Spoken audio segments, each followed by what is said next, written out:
got enough of this palaver. Let's get the show on the road. Of course you were. It's my favorite day of the week. 2 for Tuesday. Oh.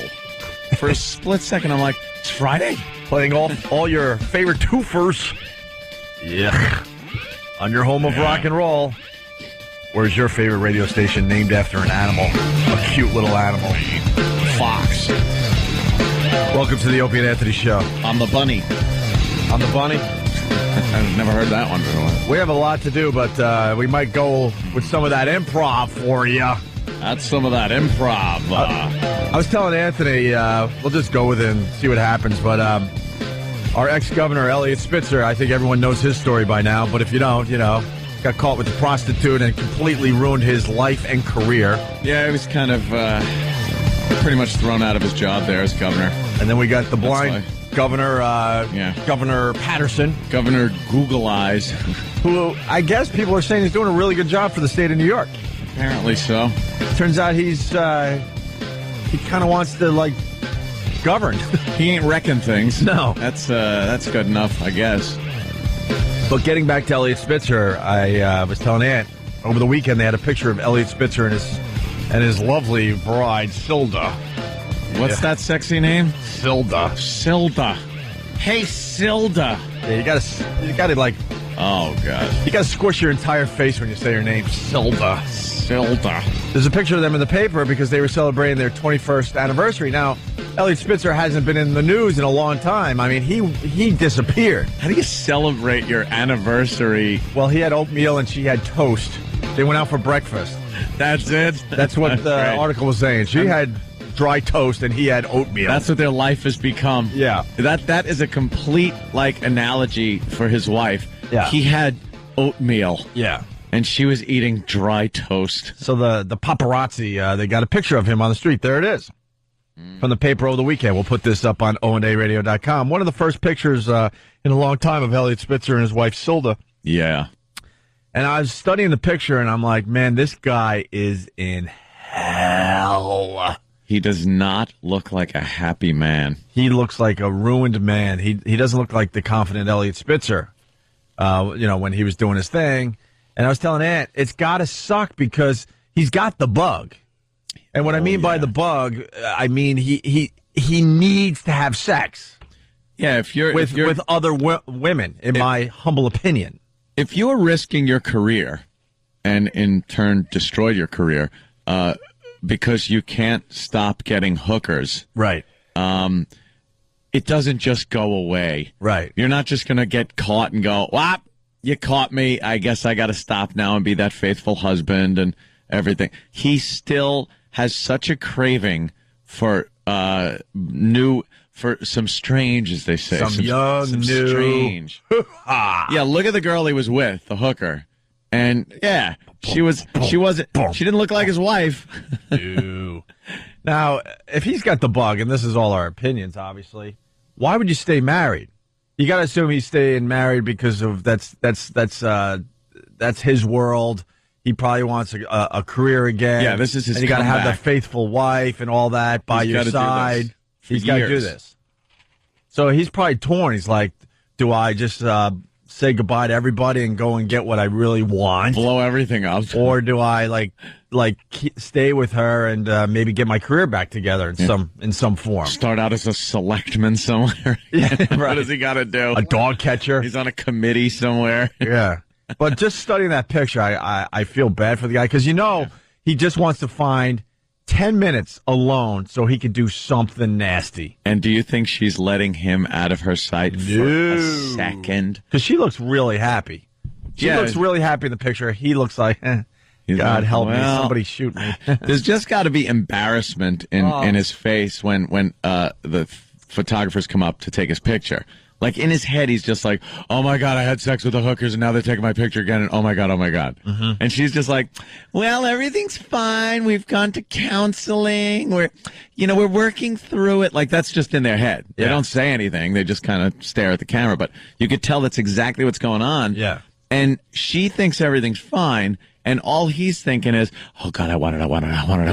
Oh, God. He's just looking at every girl that goes by, but he's got to do that fake look. Yeah.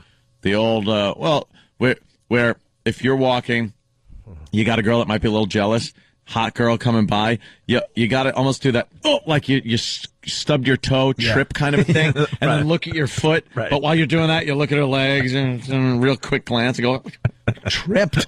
I used to hurt myself. I used to swat flies. I was like, hey, a bug. Right. You just wave your hand in the air and go, hey. I used to swat flies and turn. I'd be like, I would do that too. I would itch. Like I'll go like something is on my nose. Oh God, I got a hair on my nose. Ooh, look at those. yeah, my ex was very, very jealous of that stuff, and I know your wife was as well. So, you had to look straight ahead. It's like, what am I doing? Put the blinders on. Go screw. It's funny you guys both employed vaudeville tactics. Oh, yeah, of course. Sometimes I pull out a top hat and a cane. I do a little dance, spin around, catch a look. I drop a banana peel on the sidewalk. Fall backwards. But with this guy, he just wants to be on the computer. This is opinions, right? Yeah. He wants to be searching for Yeah. And I think when he even just is allowed to go downstairs to get the paper or something, and the girl is like ringing him up at the cash register, and she bends over a little, and there's a tiny bit of cleavage, it probably drives him nuts. It's like, yeah, and a pack of Wrigley's gum, and to go, oh. And that's all it takes. All of a sudden, he's got to go back upstairs and change. Because he can't get away from her. She's not letting him out of her sight. You think he's just sitting there going, all right, what can I say? I got to visit my brother. Yeah, that's it. Does he even have a brother? Got to get out of the house. I got to visit my aunt. I got to visit my brother. You don't have a brother. I found my brother. Right.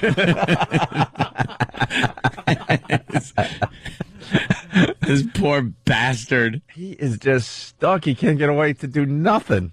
No, it is a fine balance between trying to keep any kind of credibility, maybe some kind of reputation that he could salvage and turn back into a political career, or just run wild where they see him in the future in one of those whatever happened to episodes, and you just see him, he turned to hookers, lost all his money. Let's go to Whitestone. Mike, what do you got? Hey, what's going on? I disagree with you. Yeah. In the bank. He lives a wonderful life. See, Mike doesn't get it. Mike's phone is your phone horrid. sucks, Mike, unfortunately. Maybe call back, but he writes, I don't think he's miserable with all that money. What? You don't understand money then. Money without some tang. Right. Wow, what is he going to buy? Another blazer? Who gives a crap? He wants to buy things with that money that he can't buy anymore. He must be saving a lot of money. He wants to go on those nice little trips and, no kidding. Do you think she looks at the bank statement and just goes, oh my God, the amount of money he was spending, because now we're loaded. Right. Look how much money we're saving. He had around a middle class income. Yeah. The bank account is just chock full of cash. I think Mike's way off. It doesn't matter how much money you make. If you can't do what you want with your money, it doesn't mean crap in the end. He lost He's his miserable. power, too, man. He lost who he was. Right. Yeah. The governor. He's a schlong in a gilded cage. Yeah. And he can't use it no matter how much cash he's got. And in this picture, it's kind of cute to see that he's holding the business section of the New York Times. That's the section that is very visible. Oh, you'd know he'd rather have like the Village Voice under that arm. Some of those ads in there. Or a laptop with Craig's. He just carries around a laptop with it open and on to Craigslist. And a widget with two breasts on it. Is that what you got, Jimmy? Well. Widget with two breasts.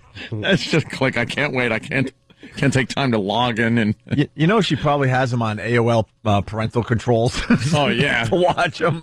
Just checking everything. Everything. Oh, I see. One of those programs that send her an email if you go to the inappropriate site. That's what I mean. The AOL parental controls where they alert you of your kid's activity. Oh. Dude, you are probably so right. They probably have a block. What are they? An internet block. They probably sat down because they're one of these power couples, and they live in that world where you need to be married and all that crap. So she probably made a deal with him. Look, you're going to do all this stuff.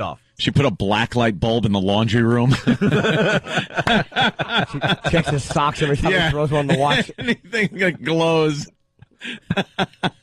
She probably goes as far as to measure his you-know-what. All right. Got a full liter still. Turn that light on. It looks like a Peter Max painting. Yeah. That poor bastard. Do you know, though, it's survivable. They say in politics, where the only thing that can really kill you is a dead girl or a live boy. Right? That's Yeah, what they say. Yeah. fantastic. That is survivable if he doesn't go to jail. Yeah. He can come back in a couple of years as a new man Yeah. and run for something again. People like Spitzer.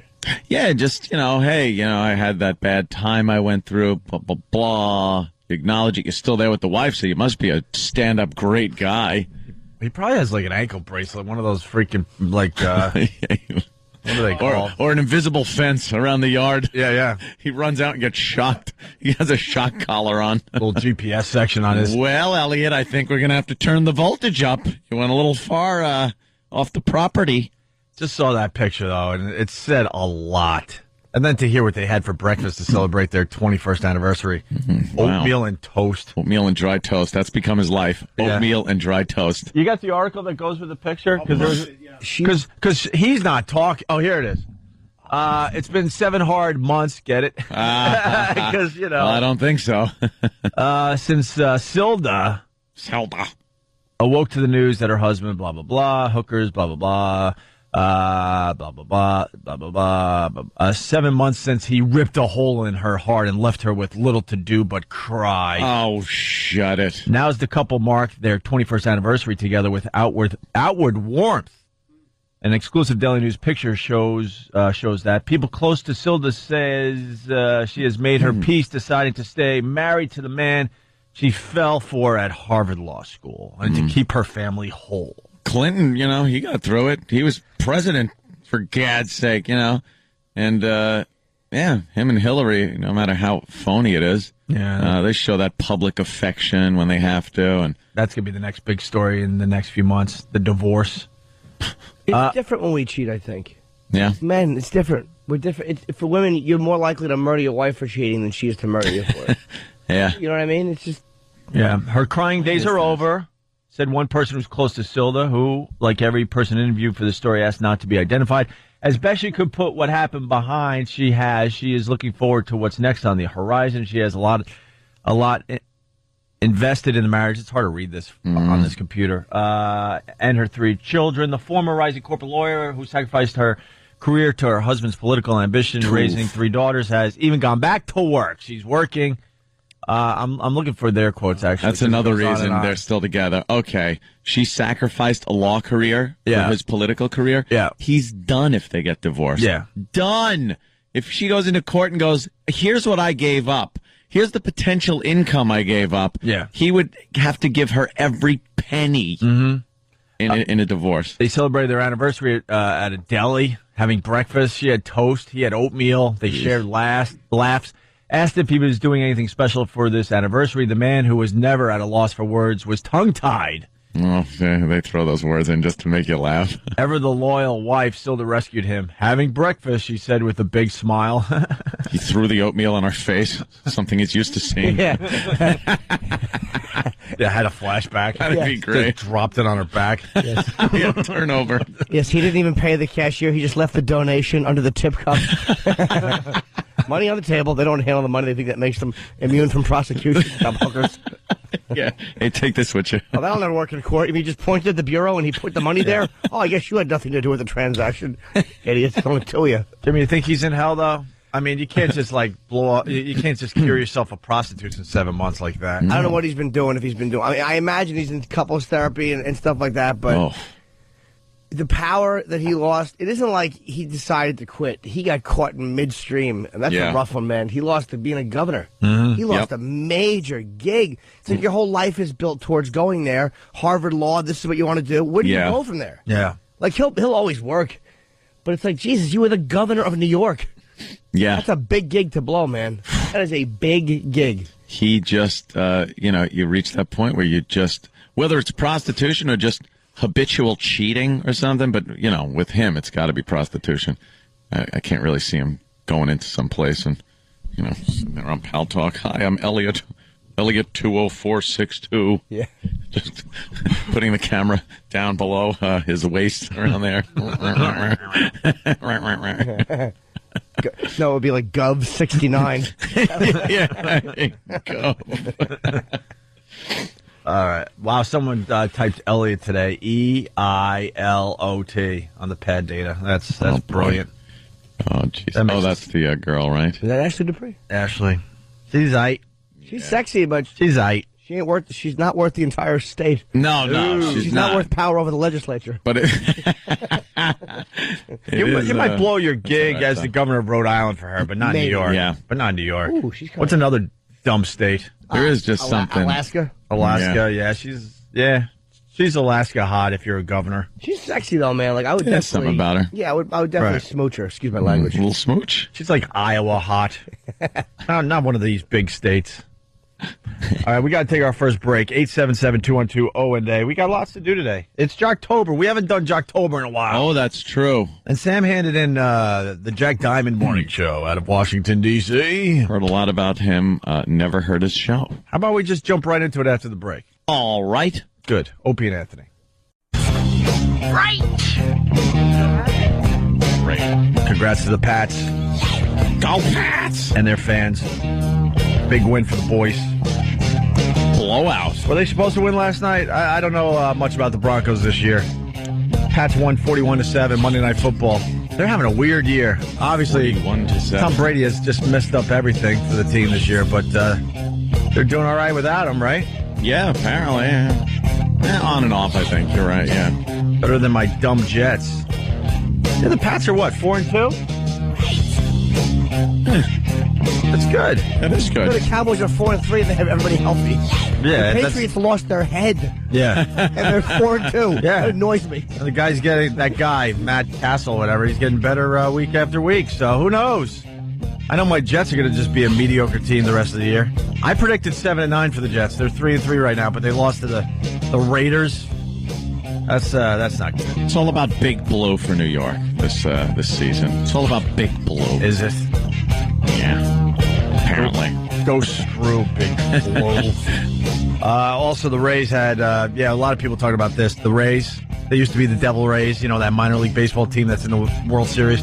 The Rays had a 150-1 odd of winning the World Series at the beginning of the year. Wow. So if you're a gambler Lay down that bet would have been nice. if you put that money down at the beginning of the year, you're Some nervous bookies. you think? Hoping that doesn't happen. How much to get there, though? Like, I always wondered if I was smart enough to go to Vegas and take, like, the three odds, say 250-1, 150-1, 100-1, and put $150 on each one. If it's like $500 you can live without, like, how much to get there, do you think? What are the odds? 151 to win the series. Do you get anything if they get there? Is it like 80-1 to get there even? They got bet on independent. anything. You can bet on how long the guy's hair is, by the end At of the game time, season yeah. or whatever. Yeah, they measure the grass clippings. Oh, okay. I bet it was going to be an eighth of an inch. Yeah, you can pretty much bet on anything. Yeah, If they get there, what teams get there, what teams make the playoffs, what teams don't. Yeah, when I go to Vegas and I see the sport, the betting going on, it's gotten out of control and confusing. Like, I just want to bet on the game. Well, do you want to Pass by that area. right Get to the poker tables. poker or blackjack. They're right. They're always right next to the poker I'm table. like, I don't know what's going on in that sports place. Everyone's going crazy, though. Well, we all know the Phillies going to win the World Series anyway, so let's go. I'm Go sorry, Phillies. Philadelphia. Go I feel Phillies. so bad for you because that city will turn itself upside down anyway. Yeah. Win or lose. Yeah. They're just going to go crazy. I'm really going to root for the dumb Phillies. I really want to see Philly get something. Yeah, man. It's about time, right? Well, yeah, plus Tampa's done nothing for us. They don't screw come see Tampa. our events. Their fans don't even watch their baseball team. Yeah. You want to talk about jumping on the bandwagon? That this is a classic example of that. All of a sudden, they're all fans of the Rays down there. Yeah. Look at some old pictures. No one went to the games. It was at the beginning of the season, we were goofing on the fact that the whole stadium was empty. Yeah. It was empty. Well, Travis brought up a great point the other Travis. day. They had to pull the tarp off of a section of the Like stadium 5,000 seats. that were never used before. And I was also noticing in Game 7 I was watching, and they kept showing the crowd, and everybody had the new logo Rays shirts on that they just started this year. You couldn't see a single shirt from the last 9 years. That's a sign you don't have real fans. No, and they're all like, clutching their hands in prayer, like, come on, let's win.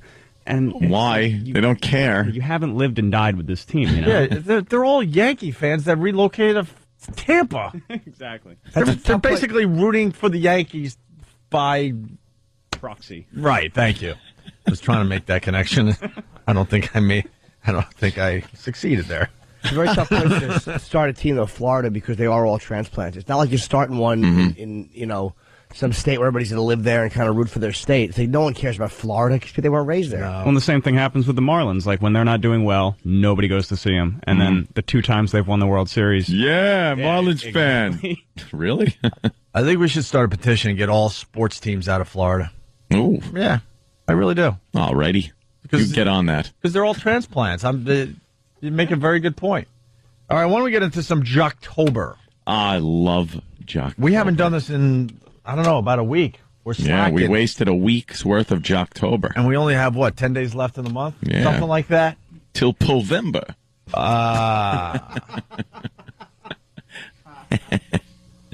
What happened? It's A.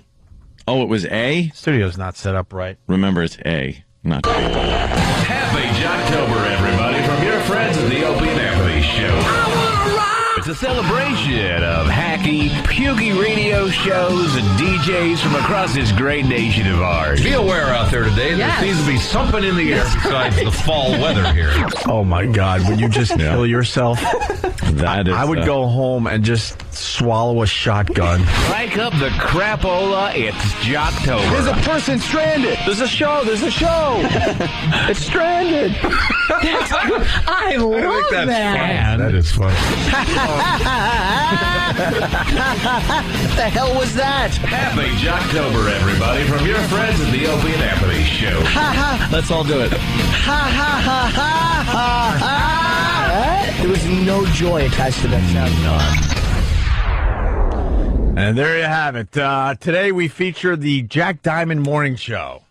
All right. What's Jocktober about for maybe people that haven't heard it yet, Ed? Well, you've heard of Rocktober, where your favorite radio stations play some kind of, I don't even know what they do, but for some reason they rock more in October because you're able to say Rocktober. Yeah. And they have a bunch of Rocktober promos. Well, we do Jocktober, where we feature horrific jocks and shows from around the nation, from your town.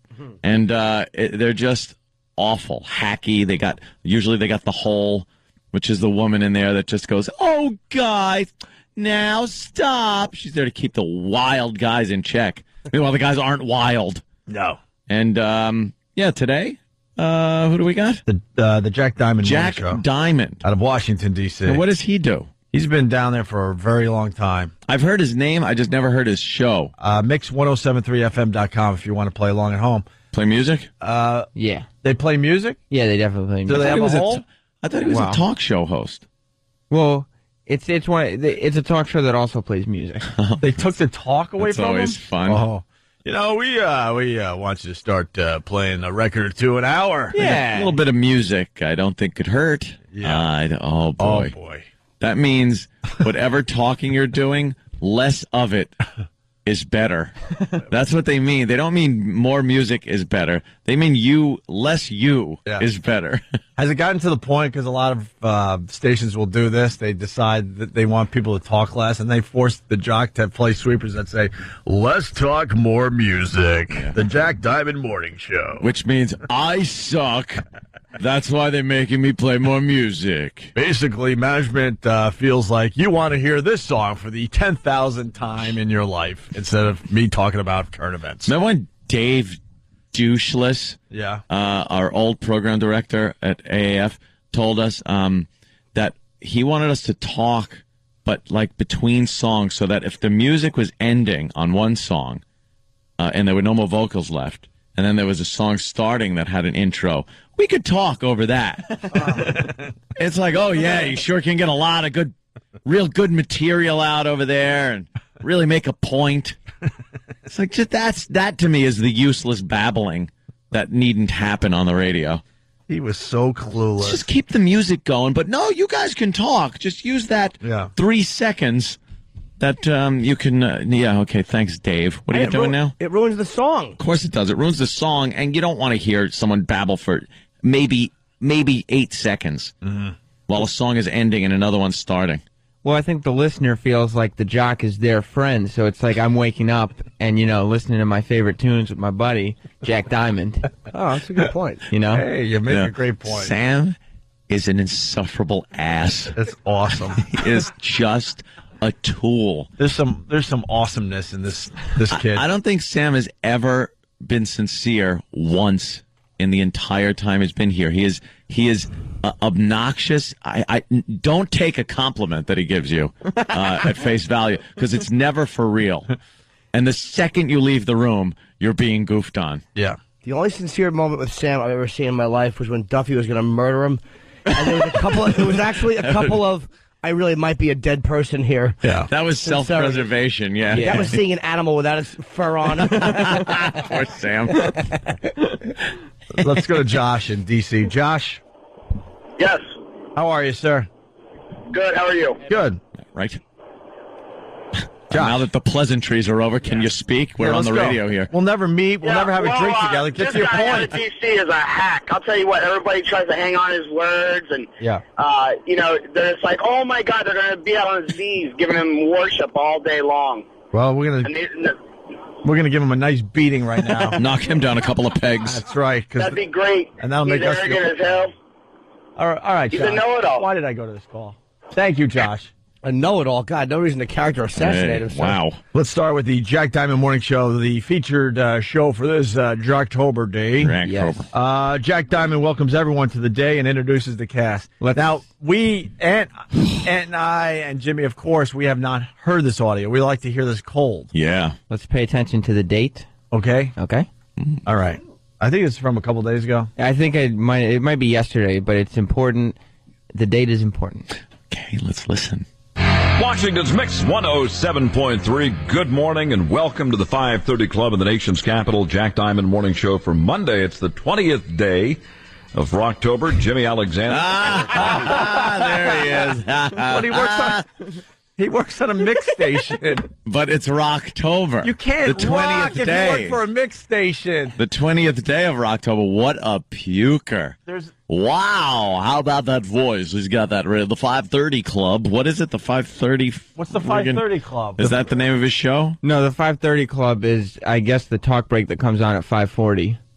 Because that's the time I like the 420 Club, dude. Yeah. Yeah. I hope 530 is a penal code for something horrific. Yeah, lurking by a schoolyard. Right. Oh my God, we get to do the puking radio guide today. We all can do this voice. 20th day of Rocktober. Rocktober. He's keeping count. Look, you can't jump on the Rocktober bandwagon if you work for a mix station or a KISS station Or an easy especially. listening, Right. or like a light FM kind of a thing. Those are reserved for the homes of rock and roll, my friends. But maybe they just mix a little more rockin'. Oh, and that's what they do for Rocktober. I got to hear this again. Washington's Mix 107.3. Good morning and welcome to the 530 Club in the nation's capital. Jack Diamond Morning Show for Monday. It's the 20th day of Rocktober. Jimmy Alexander, Erica Hillary, Bilingual Alley. It is absolutely freezing. Brr. Coming down River Road this morning, 28 Oh my gosh. degrees. Burr, all right. 8 degrees. They're wrong with just these moaning. people? Ooh. No one talks like that in real life. Not only that, You're didn't like- they come to the station? Wouldn't they know it's cold out? It's like he's saying it, and they're like, "What? Oh, burr! Oh, like what'd they do? Take a spacesuit in? That's my biggest problem with radio. None of these guys are real. No. Like, if we were doing that break, we'd be like, the weather just sucks today. It's so cold out. I wouldn't be like, I wore my coat for the first time. it would be like, it's 28 degrees out. And I'd be like, whoa, burr, really? I came here via Hawaii. Right. Hacks. They were just outside. Yeah, they were not long ago. They know it's cold out, all of them, but they have a burr. Ooh. Really? Well, I didn't know it was cold until Jack Diamond told me. It was the deuce chills they were getting. That was what they were. Burr. Ooh. Yeah, listen to that voice. Ooh. He said Rocktober without a hint of sarcasm. Burr. Yeah, but they didn't commute into work. It's like, how do you felt the weather? Yeah, you know what it was like out. Maybe they tunneled them. Be surprised they tunnel in. They tunnel themselves into the dig. station every day. It's like I Palestinian. dig to get out. Oh, wow. Ooh. Bilingual Alley. What does that mean? I don't know. I heard him introduce Bilingual Alley and then listened for like an hour and a half and never heard Bilingual Alley Great. on the program. Way to suck in the new listeners, you dummy. How long have you been doing radio? What does bilingual mean? I think it means It's a play on. They're trying to make believe she's bisexual, but she probably speaks 2 languages for real. Like there's nothing to it really. I couldn't even tell you. I never met Bilingual Alley. Bilingual. Erica talks English about and what?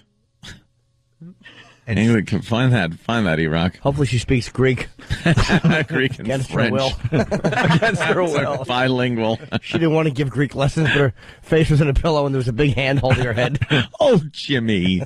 She is their Spanish-speaking component. It's a blonde woman they have on their page Yeah. there, E-Rock. You got to go on the staff Blonde. page, E-Rock. Not the Who's the dark-haired one? Wait, so she's sneaking in a couple of Spanish words? Yep. Speaking Spanglish, perhaps? A little Spanglish? Oh, what a movie. Oh. Erica talks about Halloween being hard. This is the whole test. This is it. Only for sex offenders. Let's see if she's a true hole, Anthony. Okay. True hole will do a lot of, guys. A little goofy looking, but Yeah, she has a burn victim smile. Yeah. She's cross-eyed. Burn victim smile. She's cross-eyed. Like Doug Henning teeth. Yeah, she's smiling because someone took the vinegar out of the room.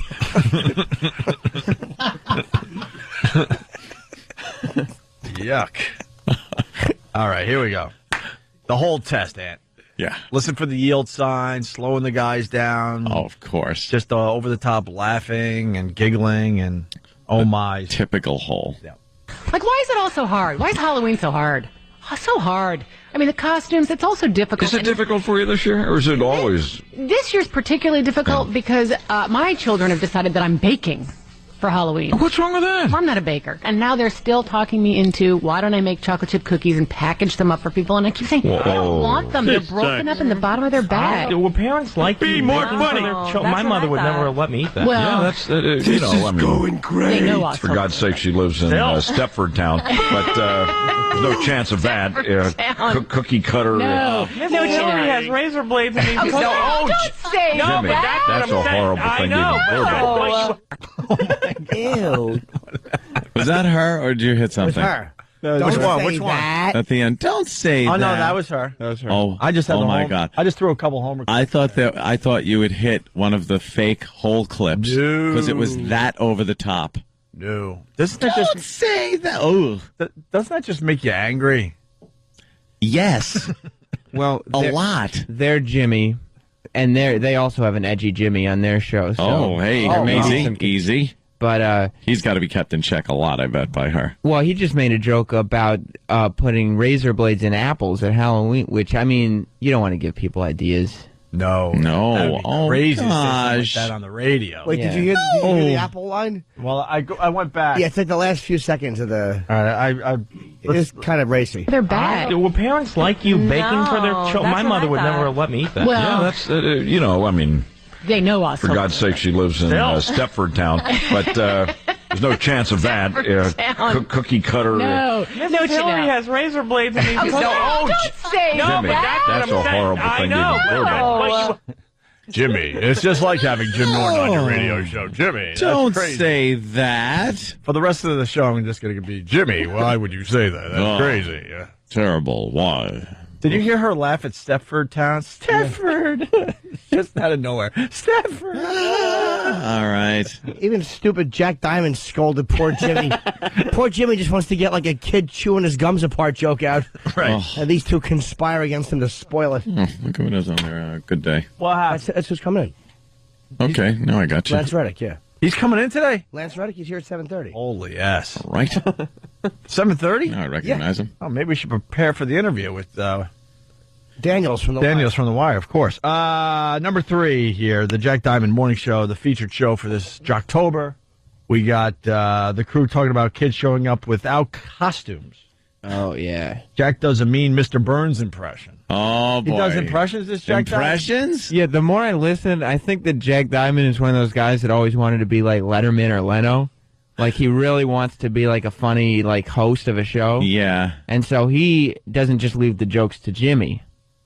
He gets his own in. All right. And he does his Mr. Burns impression. All right. What about the kids who show up without a costume? Not acceptable. Yeah, no, you're right. Not acceptable. Maybe at just all. like the No, they little put a hat on. the little teeny Yeah. mask that you Right. wear. No. Yeah, a hoodie and the Scream mask is not. That's not a costume. Exactly. Yeah. Exactly. Because just like Mr. Burns, I'll release the hounds. Smithers. No, Rachel, you've come back. He sounds like Gleason. It's not Mr. Burns. No, it's not Mr. Burns. Not even close. It's closer to George Burns, and it sounds nothing like George Burns. And believe me, I know. What would it sound like? I always wondered what it would sound like if George. Hey, no costume, no candy. Yeah. Get the funk out. Get the funk out. Yuck. Boo. Yeah. Oh, yeah. Why are they laughing when he's doing that voice? They're laughing at his voice. It's terrible. Is that him? He looks like Tim Sabian, man. He does. He looks like Scotty from Star Trek. Yeah. Like in the last one. This is just, it just makes you angry. What are they talking about? This is a huge They're morning actually show. talking about, like, kids showing up at your house without a costume. Who cares? And then no way. Like, does she chase him away? Like, no way. Yeah. No. If they come there without a costume, she's, telling them, hey, leave. Yeah. I bet. They're talking about this like it's an epidemic. Like, no one gives a crap if a kid shows up at your house without a costume. Mostly, if they're younger kids, they're poor. Give them more candy. No one Feel goes sorry trick-or-treating anymore anyway. Right. It just doesn't happen. Most kids walk around with a pillowcase without a costume. It's There's frightened parents bang on your door. They stand 10 feet back just in case you lunge for them. Yeah. And then you throw something in the kid's bag and they run away. Right. Everyone's scared crapless of something happening. And then you also don't put, wrap up cookies. You're like, what is she? You wrap up cookies and so this is the first thing that got thrown away at home. Mm-hmm. You don't take homemade stuff. Stop it. It's 2008. Give me something packaged. I used to hate the. We're doing the break now. Yeah, now we're doing this. Now we're doing this stupid break. Look what they did to us. Oh. They made us fall right into it. Yeah, Jimmy, could you play the part of the whole? What the hell are we doing? Candy apples. I never liked them. They got everything sticky in the bag. Yeah, I got a sticky bag. Oh. I meant from the candy apple. Because like Mr. Burns would say, oh my goodness, the candy apple in the bag. Stop it, Homer. Oh, you. We're good. All right, I'm not You going could do that. I'm terrible. Yeah. Just the houses that used to go the distance and bake and stuff. Like, I don't want your dumb cookies. Give me a Snickers bar. What about the people that would build a haunted house where the kids would have to walk in the front door and then go through this maze of a bad haunted housedom and then leave out the back door with the their candy? Uncle Paul. One little detour. Yeah, exactly. He'd watch and then have one sheet that drops down and cuts the tunnel off and another one lifts up to take an alternate route. Yeah, the doggy door into the bedroom for the... Where'd my friends go? Oh, look. This is the ghost is trying to ride me like a pony. I get the special treats. How come the ghost smells like liquor? Let's say hi to... This don't taste like a push-up.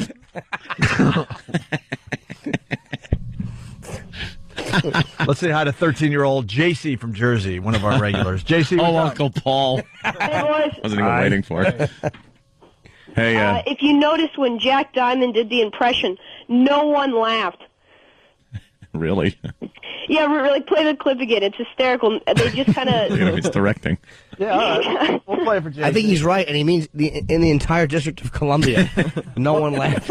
When he was doing the Mr. Burns, right? All right, hold on. Hold on there, JC. The little teeny mask that you wear. No. Yeah, a hoodie and the Scream mask is not... That's not a costume. Yeah. Exactly. Because just like Mr. Burns, I'll release the hounds.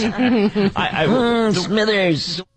Oh, he tried again after he got a little. That was the polite laugh. And then he tried again. That we all do. For some reason, bringing up Smithers. Oh, God, that's bad radio. That is bad radio. Very good. How See you later, boys. How are the chicks, JC? You doing all right? Yeah, I'm doing good, my friend. Nice. All right. All right. He got a titter. He got a polite titter from his Yeah. co-host. Yeah. All right, we're going to go to JV in D.C. JV. Yeah, hey, guys, I just wanted to call and say thanks for making fun of this guy. I tell you, every morning when I get to work, I have to listen to this guy's pukey voice, and I make fun of it in the office. Nobody seems to get the fact that he talks like this all the time. He takes all these stupid contests for caller number 9 and everything else. This guy's the worst. It is that typical kind of contest radio voice pukey guy. Never really breaks that character at all. We just live in a different world. Because there's people in their cars that eat up this crap for whatever reason. I don't know. I don't get it. Yeah, I don't know. What is it? Is it safe? So you could put it on the moms driving their kids to school. Who's relating to this? Can I tell you, once you point out hacky radio voice to people, Yeah. like I used to, when I was in L.A., me and this girl used to hang out, I used to always point out Tom Leykis' voice, and how watch the way he talks like that. And then she's like, I can't listen to him. It's all I think of is how fake his voice is. Yeah, It's the like, phony once you voice. point the phony voice out, people always hear it. You think he walks around using that voice all the time so people recognize him? Because, like in a store, it's like, hey, yeah, I'll take a couple of those. And then people are like, hey, I know your voice. Are you on the radio? I'm Jack Diamond. Yeah. Hey, He seems blah. to be so pompous that he just starts every sentence. Hi, I'm Jack Diamond, and can I have a bagel? Yeah. He's probably one of those. Hey, Jack Diamond with you. You take a credit card. Right. Jack Diamond, I'll fill up regular. Oh, my God, Hawk, Jack has his own band. Oh, no, he doesn't. Holy jeez, he does. What does he play? He plays the guitar. All right. Well, there's some. Stephen S. From Bayshore says there's some YouTube videos of him actually on stage playing. The pendulum is swinging back the other way. Jack Diamond, and this is my version of pendulum. Why don't we take a break and we'll continue with the hacky show that is called the Jack Diamond Morning Show for this Jocktober. That's right. Opie and Anthony.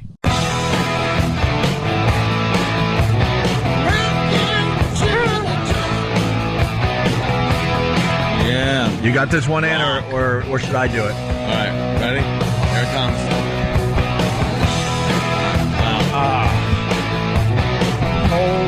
Rocking till the dawn. Opie and Anthony on your radio Pendulum, dial. it swings the other way. The other way. We got some more of those that came in today. Thank God. We'll get into that later, but we're in the middle of Jocktober. Look who's in studio. Robert Kelly, RobertKellyLive.com. Bobby. Hi. Playing hi, Boston in the near future, right, Robert? I have a big show Friday night at the Wilbur Theater. Nice. Big show. Ticketmaster.com for tickets. Go buy them. Bobby is very, very funny up on stage, man. Very good. The Virus shows, when I've seen him out, rarely, because you're always playing so far away from me. I could play in your house, and you'd probably go to take a nap. Yes, it's probably true, but... Robert killed on the Virus show. Yeah. So Boston, come on, buy some tickets for Robert Kelly. Wilbur Theater. Yeah, I sold 2. What are you there? 2 tickets. 2 tickets. Friday night, the Wilbur Theater, and then Saturday I'm in Chicopee. I hate that name. Chicopee? That's Yeah. that's What's a wrong with weird one. Boston? Chicopee and Peabody. PBD. Yeah, Don't that's say Peabody. No, I said that once, and I almost got my head taken off by a boy. It's Peabody. Boy, it's Peabody. If you say Peabody, people aren't going to think you're local. And we need you to be local. We know how important being local is. Remember when we had to drive? I'll just talk about your state's corruption. Remember when we had to drive the signal? I want you boys to drive the signal. What does that mean? I need you to drive around to the absolute furthest point that the signal reaches. So that way you're in touch with the communities that get the show. So boys. I'm like, what? Dude, it was... And believe me, I was at that point happy to be there. I'll do anything for radio. And even I was like, ugh, that just sounds stupid and unnecessary. That's an old radio trick, too. I mean, we're in the middle of talking about jocks, and, it's Jocktober. Jocktober. The fact is, no matter where you are listening to our voices, your local morning show, for the most part, is not from your town. Yeah. But they have faked it for many, many years. Yes, they have. By studying how you say the town's right. When you enter a market, they give you the governor. They give you the map with the basic routes and the sports teams and the mayor's Tell name. you where the traffic is every morning. Oh, yeah. So you go, hey, if you're suffering on, 95 coming in, it's going to be... And they give you a cheat sheet, and you do your show every morning with the cheat sheet, making believe you were born and raised. Been there for years. Radio Schenectady. Phony.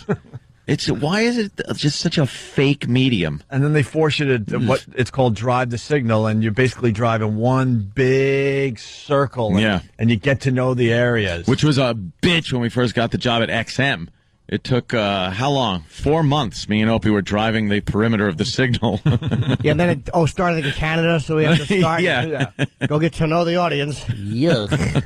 All right, let's get back to the Jack Diamond Morning Show. We're featuring this show for Jocktober. Jack starts his Cavalcade O comedy. What's this, Sam? Yeah, Did you write O? No, I didn't make that up. No? No. That sounds like a Samism. I wish I had made that up. He has a bit called the Cavalcade O comedy. Well, yeah, like I started realizing more and more that he wanted to be like a late night comedy show host. Yeah. And so he gives himself a segment where he just gets to tell jokes. And then the people on the show have to laugh when he pauses. They have to. Well, it's... You think is his jokes from Prep Burger? Some of them sounded extremely familiar. Really? Yeah. Because we explain that to the people. Like, these morning shows don't even have to do their own work. They hire a service, and their jokes are in their email every morning. Oh, is this the guy? Is this them right here? Yes, that's Jack Diamond. I can't stand people who tuck their shirts in. All right, here we go. Yeah, it just gets, oh, God, these stupid shows. I think Jack Diamond's his real name. Tool. And now, ladies and gentlemen, a man Jim Cramer calls for stock tips. Who would laugh at that ever? Why would... That's only funny if it's about a guy from Lehman who just threw himself through a window. See, that's funny. It's awful. Oh, like Jim punched up his joke. Made it better. Yeah, you helped him out. I know. And now, ladies and gentlemen, a man Jim Cramer calls for stock tips. It's Jack Diamond on the Cavalcade. I'd rather hear, and now a man Cosmo Kramer calls for jokes. That's the joke, right? This guy stinks. It's horrendous.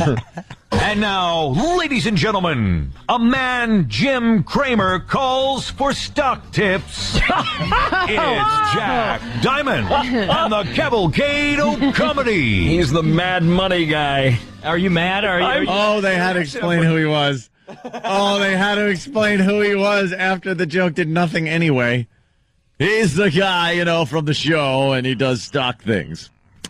Okay. Guy. Are you mad? Are you mad too? Actually, I'm pretty happy. The stock market was up 400 points yesterday. I was pretty pleased about that. Well, John McCain was on David Letterman's show last night and admitted he blew it. It's uncertain whether McCain was referring to not showing up for the first time or actually showing up last night. Little grilled him. All right, he's reading this. That's a Prep Burger This joke. is a prep service. Oh, wow. Washington's getting ripped off. They're paying this guy a lot of money, and he's just reading someone else's jokes that comes in his email. That's all you can tell it's reading. That's all that Prep Service does, because I was reading the jokes on the Prep Service website, and they take what happened on either Leno or Letterman and make some kind of joke about it. I picture these things coming in the morning like he's standing there just waiting for them. Probably this old dusty dot matrix printer. Jokes. These are going to be great. If you're listening in Washington, you should call the Jack Diamond Show and ask him if he writes any of his own material. Yeah, or does he get his entire show from a prep service? Yeah, ask him anything good from the prep service this morning? Yeah. He continues with the cavalcade of comedy. Britney Spears went on trial yesterday for driving with an invalid license. The trial centered on what state Britney called home last year. Her father testified it was the state of Louisiana, and the prosecution maintained it was the state of intoxication. And finally, doctors say if you play... As he does that joke, a gas fire should break out in the studio. Right in the entrance. They should all be trapped due to a gas fire. And they're playing the David Letterman music. I think that's the Conan music. Oh, the Conan music? Right, but yeah. still. It's all the same to me. Yeah. They're playing. Yeah, why would that be playing in the background? It's jokes. It's comedy jokes. Cavalcade. It's a cavalcade of comedy jokes. Cavalcade, all right. And our listeners, without even trying, are coming up with better slug lines than the Mad Money one. A man, Scott Peterson, calls for marriage counseling. They're dopey listeners, and they can write better stuff than this guy coming up They're with. calling it Steve's coin purse stomach of comedy. Not quite a cavalcade. That's Pat from Monarchy, of course. A man, Pete Townsend, calls for web addresses. It's Barry. See, it's easy. But this guy gets off a prep service. And finally, doctors say if you play the Bee Gees song, Staying Alive, while giving somebody CPR, where you sing it to yourself, that you have a better chance of saving their life because it has the required 103 beats a minute. Of course, chances are, if you're having a heart attack and hear a Bee Gees song, you might rather die. There's your cavalcade of comedy.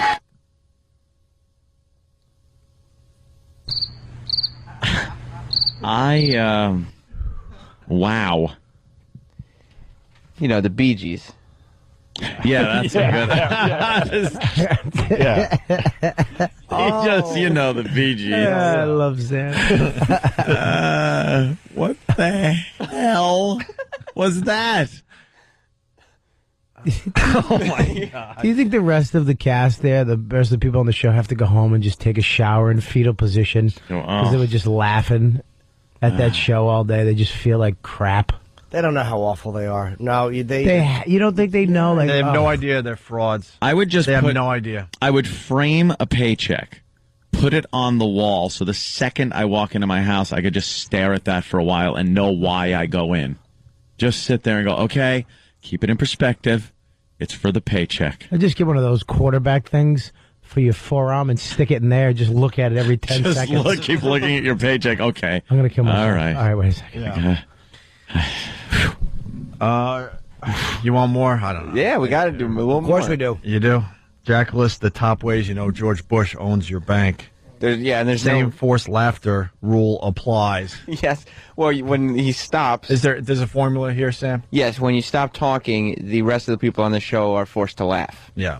And is this almost like a top 10 list kind of a thing? Yes, and I believe this obviously came from the exact same source of his Cavalcade O Comedy. Okay. These would be top signs that President Bush now owns your bank. Alrighty. 95% of the customers hate it. Approval rating. What's funny about that? Then he explained it. Then he explained it. What is funny about that? Nothing.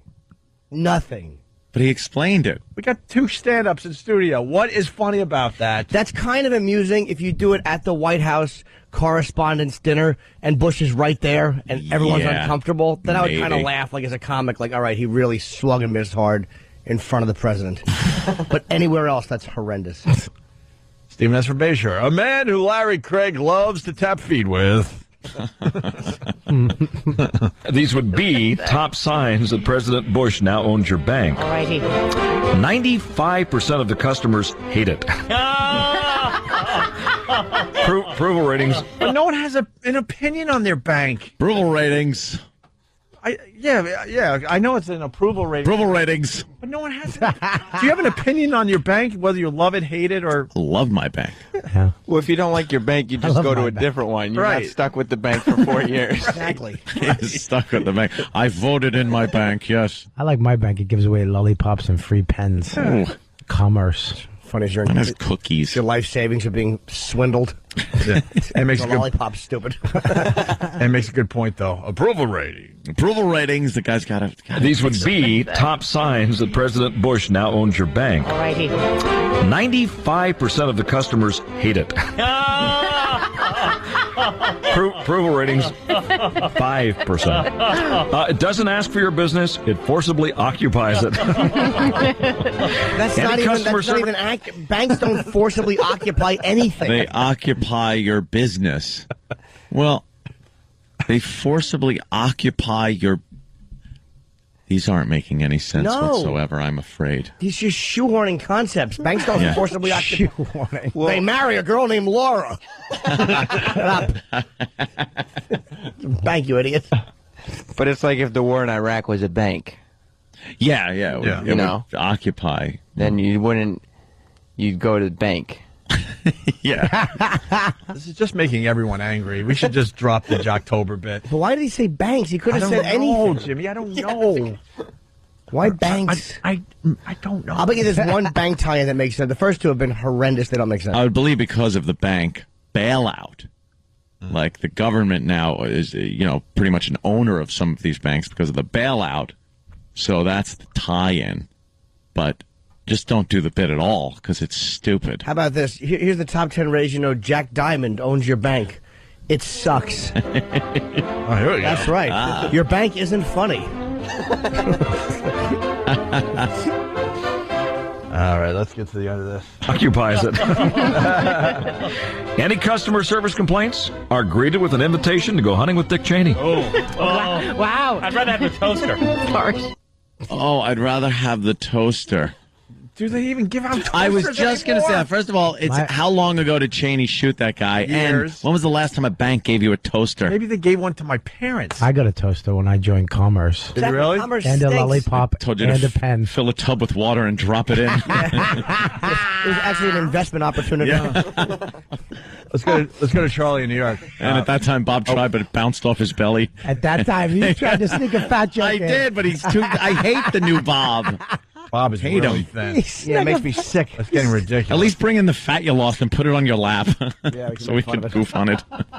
That's what we goofed on. Where did it go? Like it my just burnt son, up. like bringing in like a Bob son. Like, Yeah. you put a little, Do something. I hate this not fat Bob. I saw Robert at Caroline's here in New York. Robert is amazing. I mean, you really should see him at the Wilbur Theater this weekend for everybody up in Boston. Only Friday at the Wilbur. Yeah, but there was a crossroads in his career because he went from making fun of his fatness and I've seen Bobby a lot, and he went from, instead of saying fat guys like myself, he went with chunky guys like myself. yeah. Chunky. But now I don't even do the fat Now you jokes. can't even do the No. chunky anymore. That was like a lot of your material. I hope you keep going and you die like Karen Carpenter.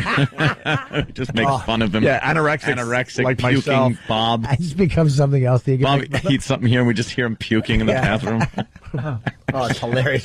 The back of your teeth start to rot out. They always have bad teeth because of vomit. Right. I'm going to make it real. Yeah, you sound like now we're you all sound like just Jack depressed. Diamond.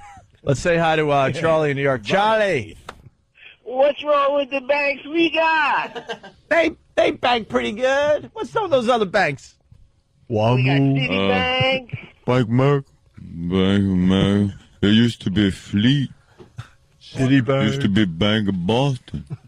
Now it's Bank of America. Merrill Lynch. Thank you, Charlie. Is that the end of the banking bit? Yeah, thank God.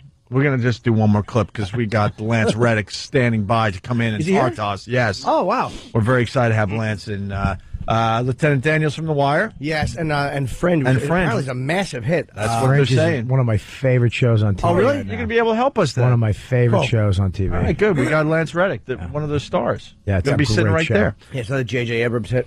Jocktober ends with the Jack Diamond morning show with this fine clip. Jack finishes his list with a bang. More banking jokes? Yeah. All right. Employees get 180 vacation days a year. Just like he took. Oh, you know that. Oh my God, he's explaining. He explains every single one of them. I want to do that this weekend. Just explain every joke. Because my father molested me. How well does this guy do in the ratings? He's been there forever. Yeah. So employees get 180 vacation days a year. Just like he took. Oh, you know that tube at the drive-thru? Sure. It goes directly to Halliburton offices. Wow, that's convenient for everybody. If you withdraw money early, they call you an un-American defeatist. No. You American defeatist. And the final way to know that President Bush now owns your bank, the drive-thru now accommodates big, long cars with long horns on the hood. That's how you know. I think that would fit anyway. Of course, it would fit anyway. When you go to the drive-thru at the bank, they don't stop. You don't have like an 18-foot car limit. They don't care how long your car is. Idiot. Doesn't it just make you really mad? Yeah. It's not even fun for us. Jimmy's face when he gets mad at crappy comedy is hilarious. Dude, that's just that's enragingly bad. It's like he's eating lemons out of a hooker's butt. It's just it'll never work. Maybe I could have just went with lemons. It's just mind-boggling. All right. That's his morning ratings? Wait, they were 10th. They're in 10th place with that? Wow. Oh my God. Hopefully there's only 9 shows in D.C. That would explain it. You people love dopey radio. I don't get it. When are we going to do Scott and Todd, speaking of dopey radio? No. I've got a little pile of Citadel Station. of just-in-case shows that are... We can do Scott and Todd right away. I mean, Scott and Todd's just about ready. Well, the deal with them, they're so bad, you got to make sure you get the best of the best stuff. All right. Another show that's just been hacking it up in mornings forever. Yeah. Maybe we'll do Scott and Todd later this week. All right. We should take a quick break. We got the man himself in from Fringe, of course. Lance Reddick. I'm so happy yes. Robert Kelly, robertkellylive.com. But the important thing for everybody in Boston, Wilbur Theater. Yeah. Go and see Bobby. Yep. On our recommendation, if you haven't seen Bobby, he's amazing.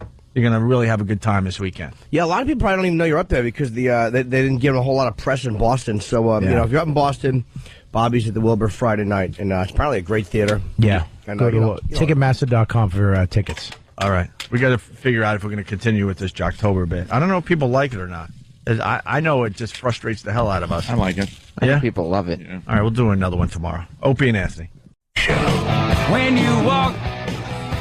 I messed up the whole transition on you, Danny. I'm sorry.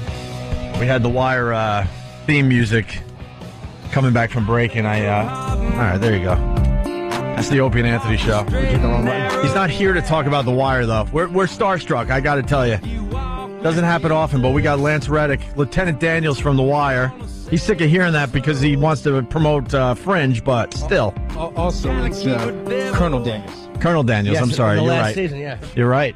Yeah, right. Got the big promotion at the end of the. Oh, good. Yeah, thanks. It's just, I'm put in one of these situations. I got to be honest with you, and I understand this, but I'm put in one of these situations where I'm late to the party, and I know it's just going to screw me over because I just cracked open the first season of The Wire last night, and I started watching them, and instantly hooked. Where I'm just throwing in disc after disc. I can't get enough. It's great. But I know that things are going to just get spoiled for me and things like that. Well, congratulations on your promotion that you eventually get. And that leads me to know that nothing happens to you. And Okay. Well, okay. See, good. All right. Hold on. I got to add to this because Anthony ran in today and says, I'm so into The Wire. Don't tell me There's a anything about the moratorium show. on talking about it now. And then who's our guest today? And he didn't even know you were coming in. And Jimmy did this to me. I was like a season or two behind. So now I'm going to enjoy you getting frustrated by finding out stuff before you see it. But I did the same thing to other people with Lost because, actually, I was a little late to the party on Lost. A few of the other guys had seen it. And then I caught up. And then when I was all caught up, I'm like, so you don't know what's going on, do you? I don't know what's going on. Yeah, well, most people don't. That seems to be the thing. Yeah, even if you're caught up, you don't know what's going on. Are you in? You were in like 2 or 3 episodes last season? Yeah, I was in 3 episodes last season, and then I've got an episode actually that I'm shooting next week. Your part is really creepy on Lost. Like, you play, like, it's a really bizarre, I don't even know exactly who you are in that. It's just, you're just this weird guy. I don't even know exactly who I am. They don't tell you if you're real or if you're working for the government or who you are? Just drops in. I mean, actually, especially with this episode that I'm about to shoot, I have much more of an idea of who I am. Oh, really? Yeah. Yeah. Be funny if he accidentally blew the whole season and JJ fired him.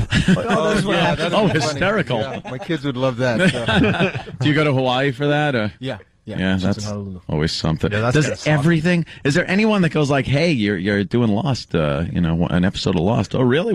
Yeah, it's a sound stage over here that we're gonna just do something in." I think everyone expects, "Ooh, Hawaii, this has got to be nice." It's great, and I've never been to Hawaii before. Really? Yeah. Yeah, that's one place I've never been to. I've been there. Bobby pointed good. out. I know you were married there. You didn't invite anybody. I invited you on the internet. On the internet, he had a wedding on the internet. Like he went to Hawaii. Used all the money that it would take to have a big wedding with a bunch of people, so him and his fiance could go get married in Hawaii, and then gave everyone a website that they could go and watch him, get married. Really? How much is that? Because I was it's $100. $100, you cheap bastard. Do you get frustrated by, like, you're as an actor, like, you get like a role like The Wire, and you see so many other bad scripts? I mean, how frustrating is it to see a lot of the scripts are other? You've been very fortunate. I mean, from the writing on The Wire to Lost and now to this show, which is a smash Fringe. hit. It's got to be very frustrating, though, all the other bad, awful scripts you have to go through or you have to read through. Wow. Well, I actually don't get. It's not like I've gotten that many scripts, and I just feel like I've really kind of just gone from one great project to the next. So yeah, because you have. Yeah. That's what it is. Yeah. Yeah, because you probably if you you're getting put into that category though, where you're looked at as one of these actors that I don't think you'd take you don't seem like you take a bad script. Like you're. Well, as the saying goes, show me the money. Okay. But no, I mean, I one of the things that has been really cool about what I've been able to do is that I've been able to do a lot of television, and so I've actually been able to pay my rent. But at the same time, I've been able to do stuff that was really artistically fulfilling. Mm-hmm. You're still renting? I'm joking. You saw me hesitate, right? Okay, what's the right answer here? This new show is real. I was kind of skeptical about if I was, because I love Lost. And I was skeptical the first couple minutes because the kid from Dawson Creek's in it. Right. Which I was like but it's going to be a good show when you don't even see him as that cheesy character in Dawson Creek. You forget all about it, and he's just that new guy. And well, I mean, in Josh's defense, yeah. I mean, I will say, I was a Buffy fan. What? So I was a Buffy fan. I was a fan of Buffy. You just ruined the whole show for me. So, and I was also a Paula Cole fan. So, Dawson Creek was always on. So I'd watch the first 5 minutes to hear the song. And, damn. Oh, my God. Oh, man. You are a great actor. You are never going to watch Broyles the same way again on it. You're killing it for us. But I'm just throwing my Wires DVDs in the garbage. Yeah, shred them when you get home. Yeah. No, but Paul, I don't want to wait. even though it was like a teen show, I always remember being kind of impressed with Josh, and so I was really thrilled when I found out that he was going to be cast in this role. Right, and I think he's doing a really great job. His dad too is who played. What's his name? John Noble. He's an Australian actor. My God, he's great. He's a lunatic. Yeah. Hey, could you guys help us along? Because what's Fringe about? Let's get the basics out there, because I haven't seen it yet. Wow. Well, in a nutshell, it is this. It's this sci-fi action adventure procedural that deals with this kind of elite government team that investigates these super scientific crimes of terrorism or murder.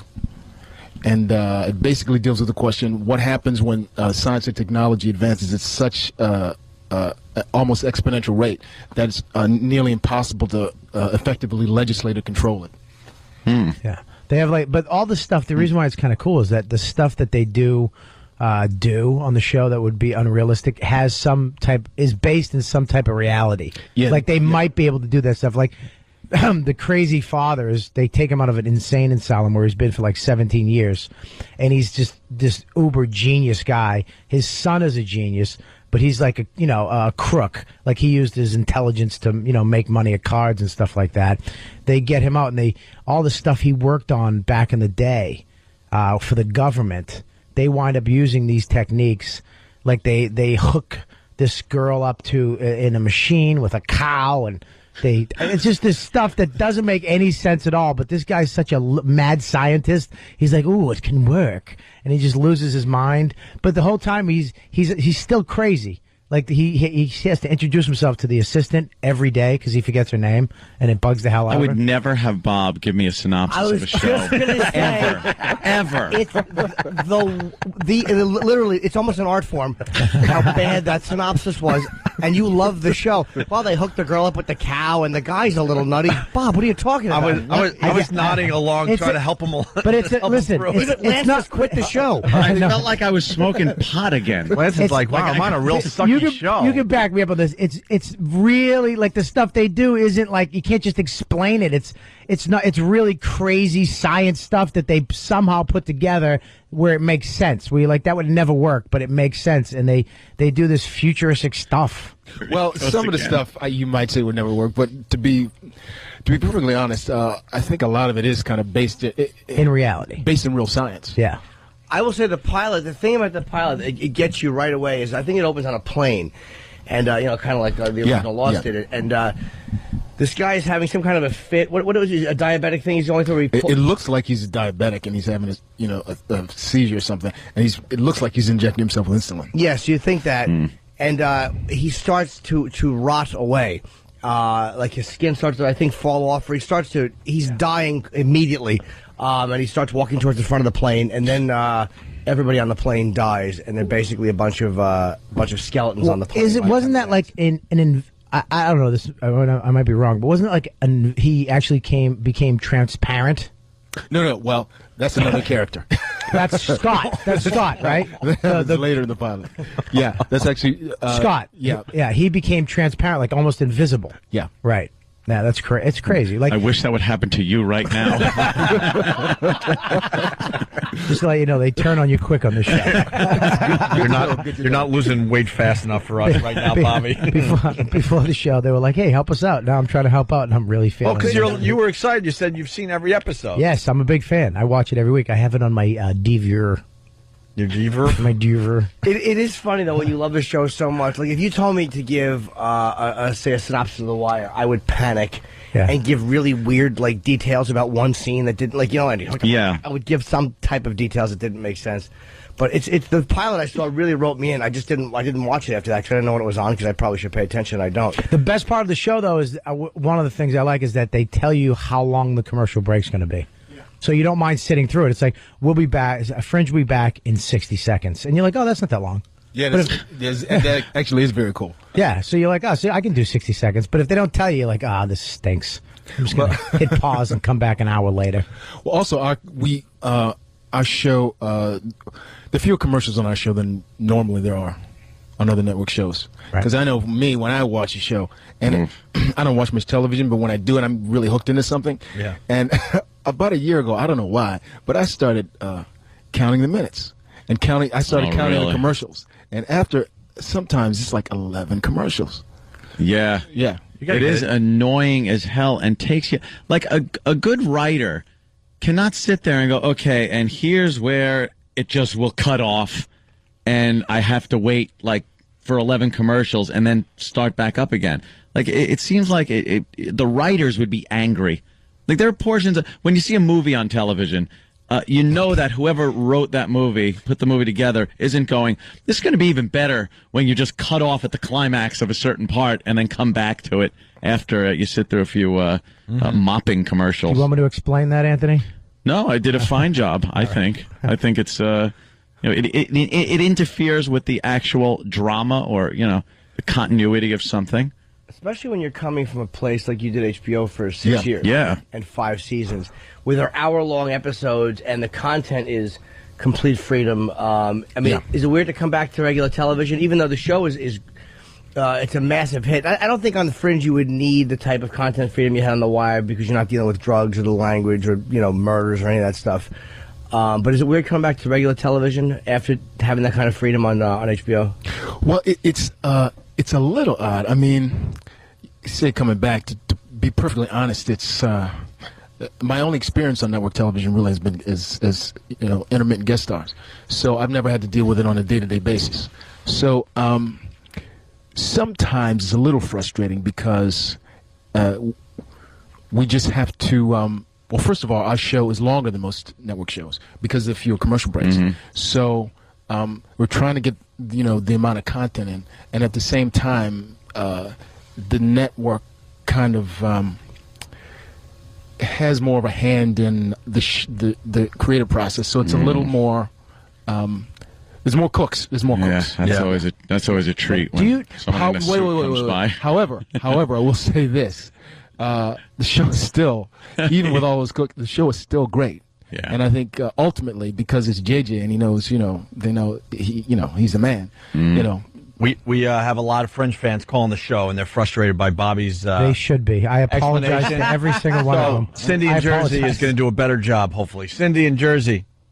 Hey, I think that Fringe is kind of a cross between CSI and X-Files. I think that probably best explains it.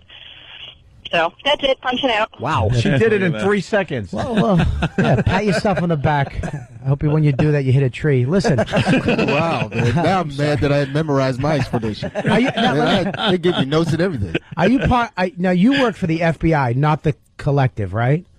What is it called? The Collective? What is it called? Jesus, Bobby. What is it called? You know what is it called? Oh, you mean the Pattern? The Pattern. You work for that the Pattern? Well, no. The Hey, shut up. You don't even know about the show, stupid. Yeah, but isn't he you? The Pattern I just get nervous. I'm staring right at him. But the job of being on the radio is to bring as many people as possible into the conversation. And when I get a paycheck from a radio company, I'll do that. Okay? Let me back up a little bit. Yeah. First of all, the Pattern. The Pattern, yes. Man, I don't want to be the I can't believe I frustrated him. The Pattern is not an organization. The Pattern is a description of all these series of weird events all over the world over the past several years, and how they seem to be all connected. I actually work for the Department of Homeland Security. Right. And she worked for the FBI. Yes. And then there's the company, the big company. Massive Dynamics. Massive Dynamics. You don't work for them. No. You can't. Okay, there you go. No. Whoop. No. I do not work for. I do not work for Massive Dynamics. Bobby, that's terrible. Every episode. $20 says Lance knocks out Bobby's teeth.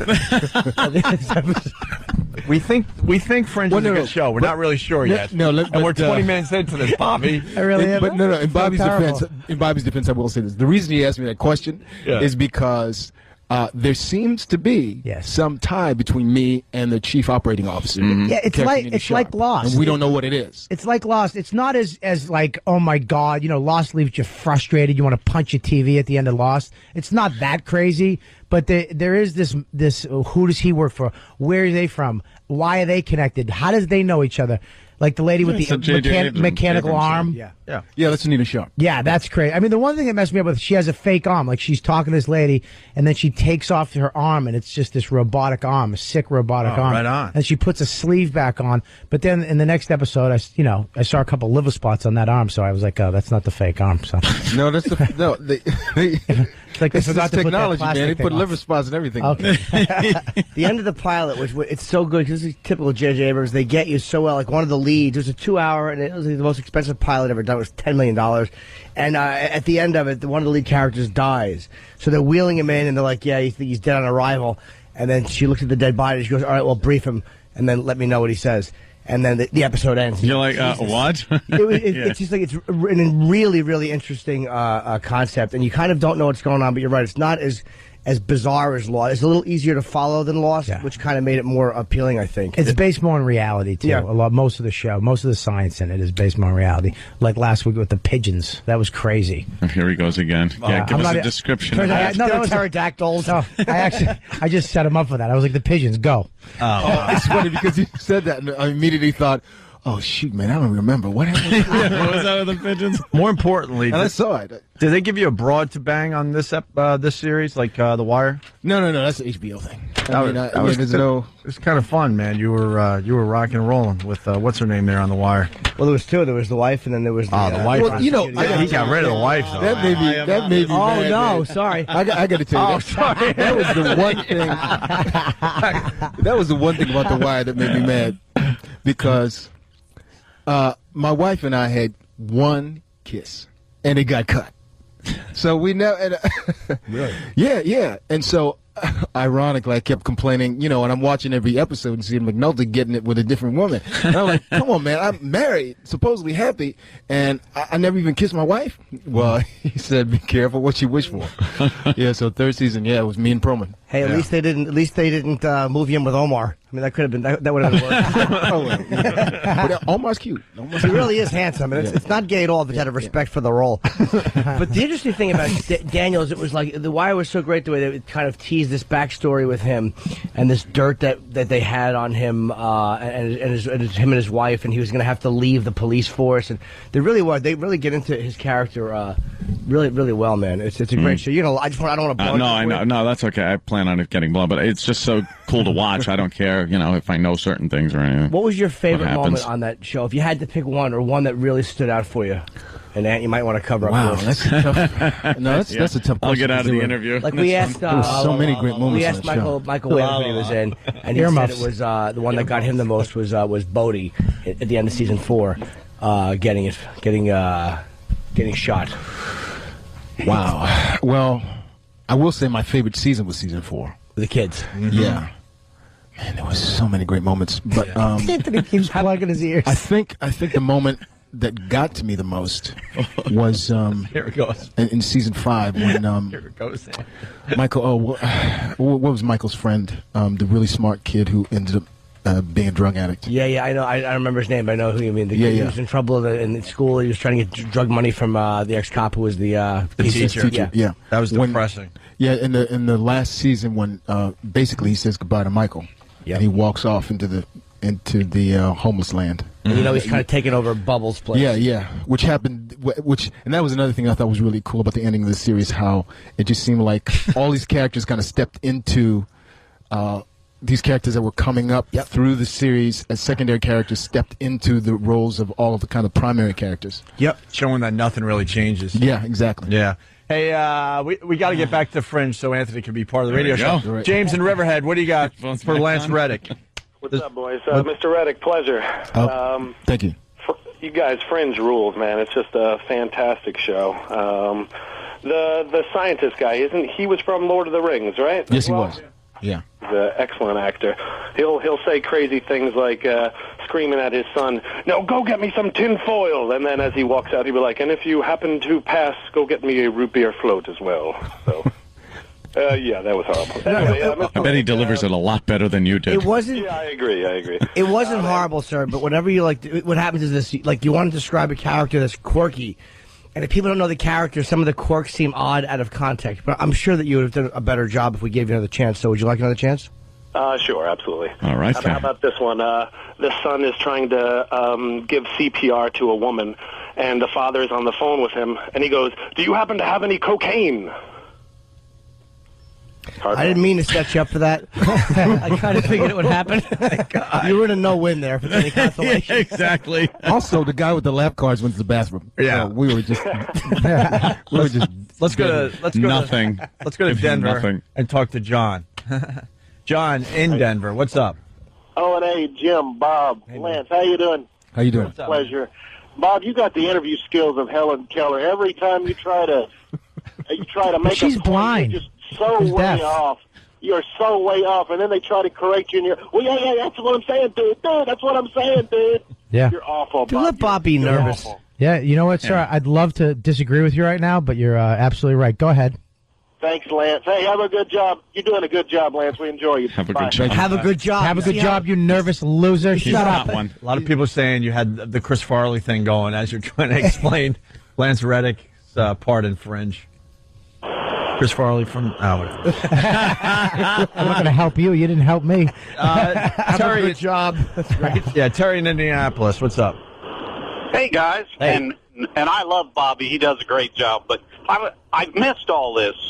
What network? What night? What time? You're right. We do suck. Good point, sir. As the listeners point out, how to plug a program. Why would we remember how to do that? Of course, it's on tonight. Actually, at 9:00. It's on Tuesdays at 9 on Fox.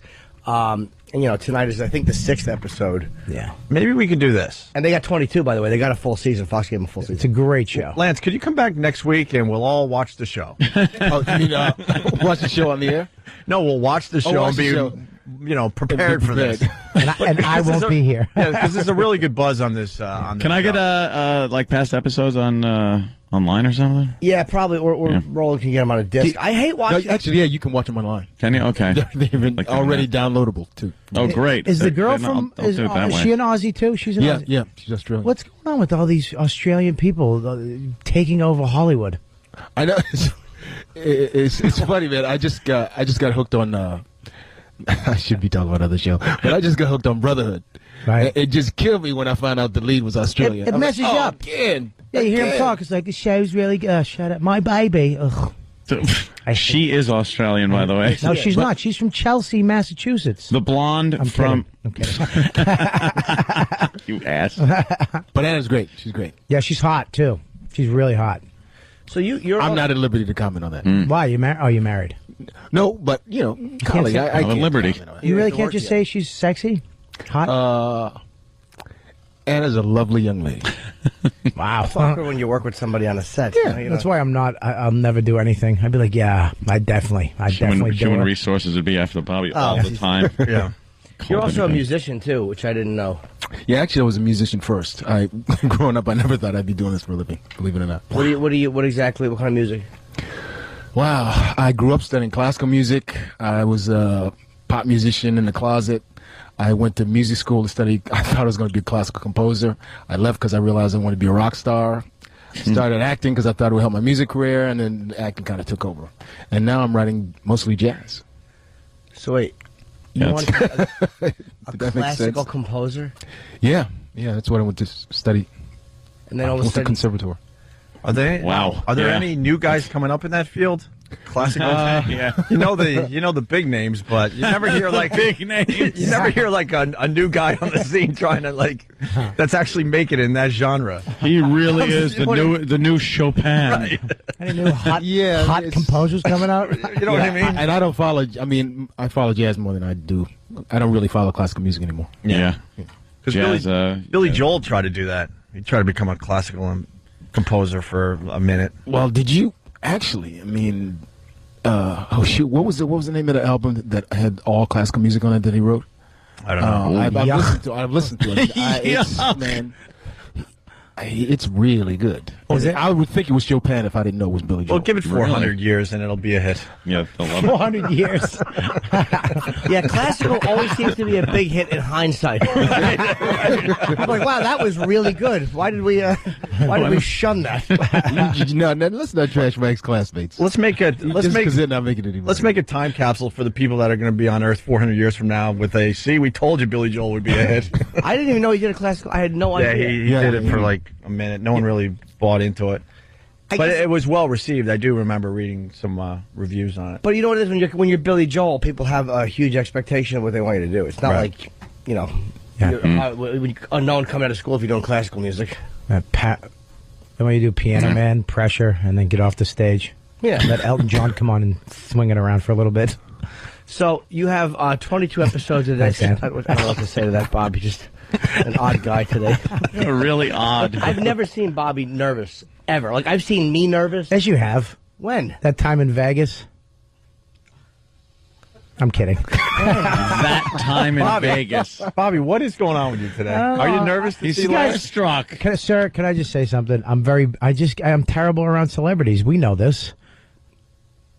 You guys don't help at all with your silence. Well, we were waiting for the next sentence. Because I know you're a huge Fringe fan. I'm a huge Fringe fan and Lost fan. I love them in Lost. Yeah. Wire, I haven't watched yet. I'm going to start watching. But How do you not have seen The Wire?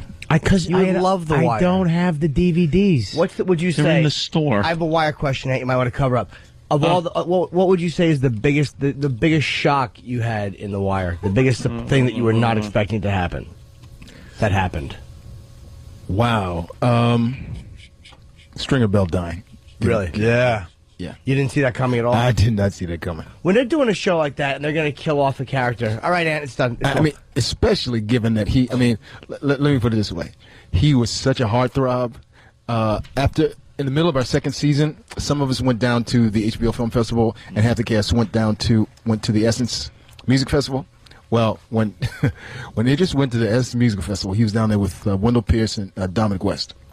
There was a fan club called the Stringer Bellers.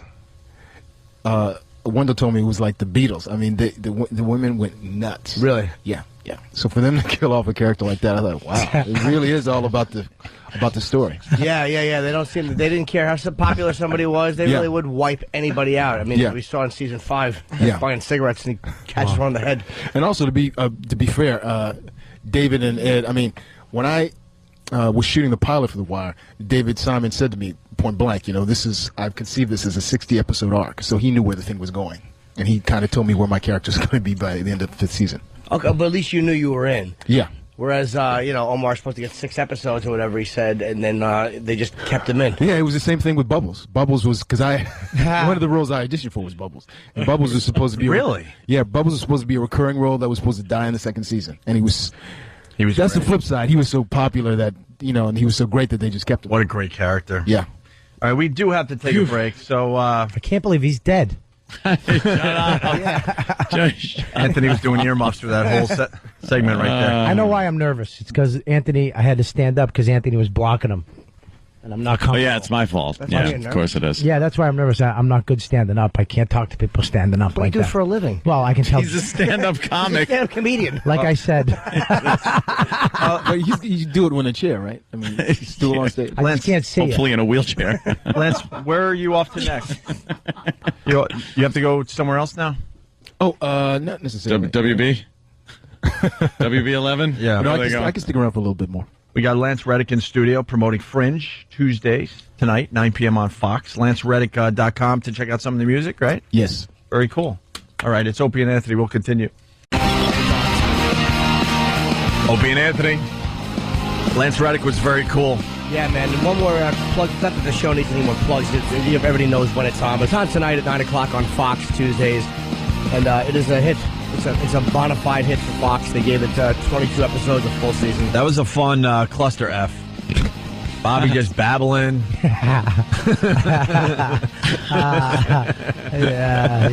That's J.J. Abrams is the guy now as far as like putting shows out and they'll just instantly be snatched up and be hits. And movies. Because the writing is good. It's like it's good writing. And it's like if you have a well-written show, because there's so much crap on television.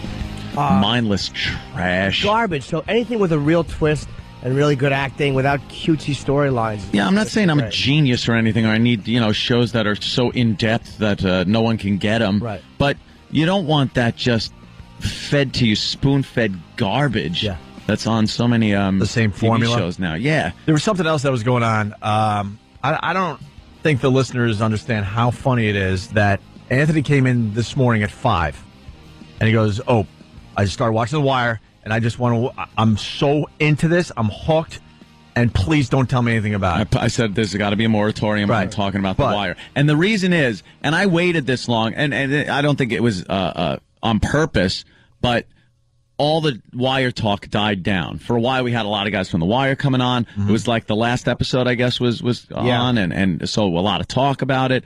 So I waited and waited, and then just loaded up the first season last night.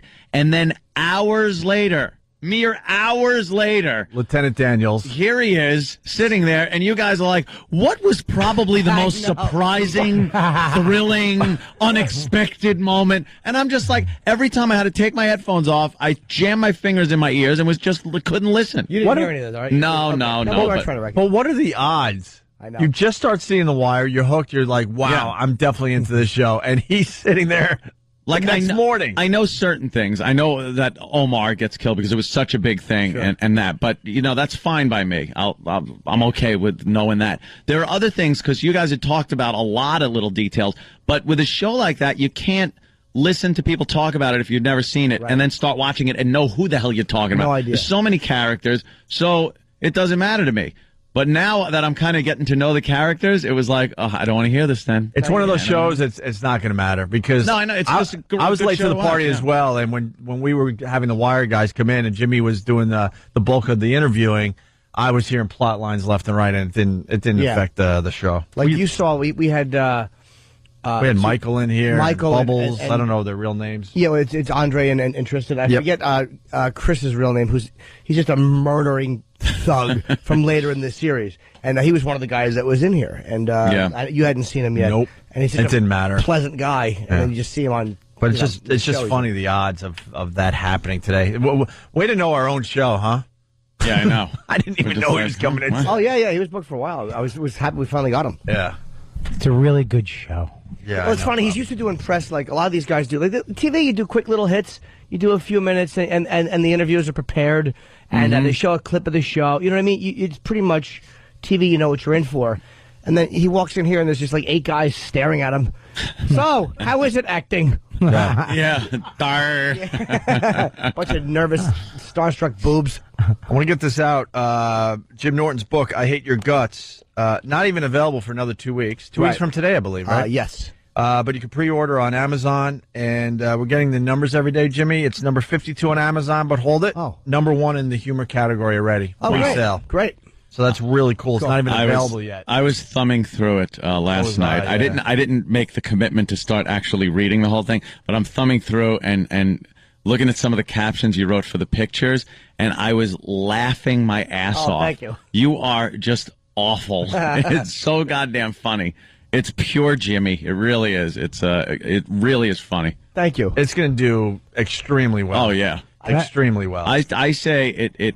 I think it'll blow away the last book. To tell you the truth, I really do.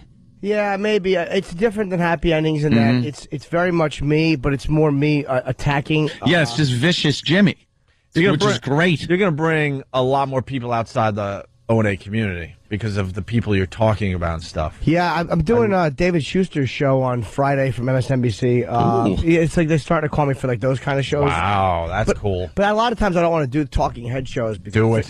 No, I'll do that one. But no one cares about a comedian. Like, when comedians try to be too serious and like they try to go on and go, the Republican Party. Like, shut up. You know what I mean? You'll be yourself on those shows. I hope so. You certainly will. But thank you. Hey, do you think this book is going to have any repercussions from the people you trashed? I don't know. Legally, no, because Simon & Schuster's lawyers go over it very carefully. And I'm not claiming anyone's a pedophile or, it's what they call hyperbole and opinion. I mean, I'm just making fun of people who are famous. Right. And anyone who's not famous that I attack, I'm careful about making sure that you don't know who they are. I was browsing, man. Al Roker gets a beating. Yeah, he does. Oh, my God. And Hillary Clinton gets a beating in this book. Yeah, they deserved it, especially It's Roker. awesome. Yeah, for blogging like that on Imus. Yeah. Hey, here we go. Something from yesterday. I think Anthony brought it to our attention. The Hillary Duff spot. The PSA. Yeah, the PSA, which is just, they're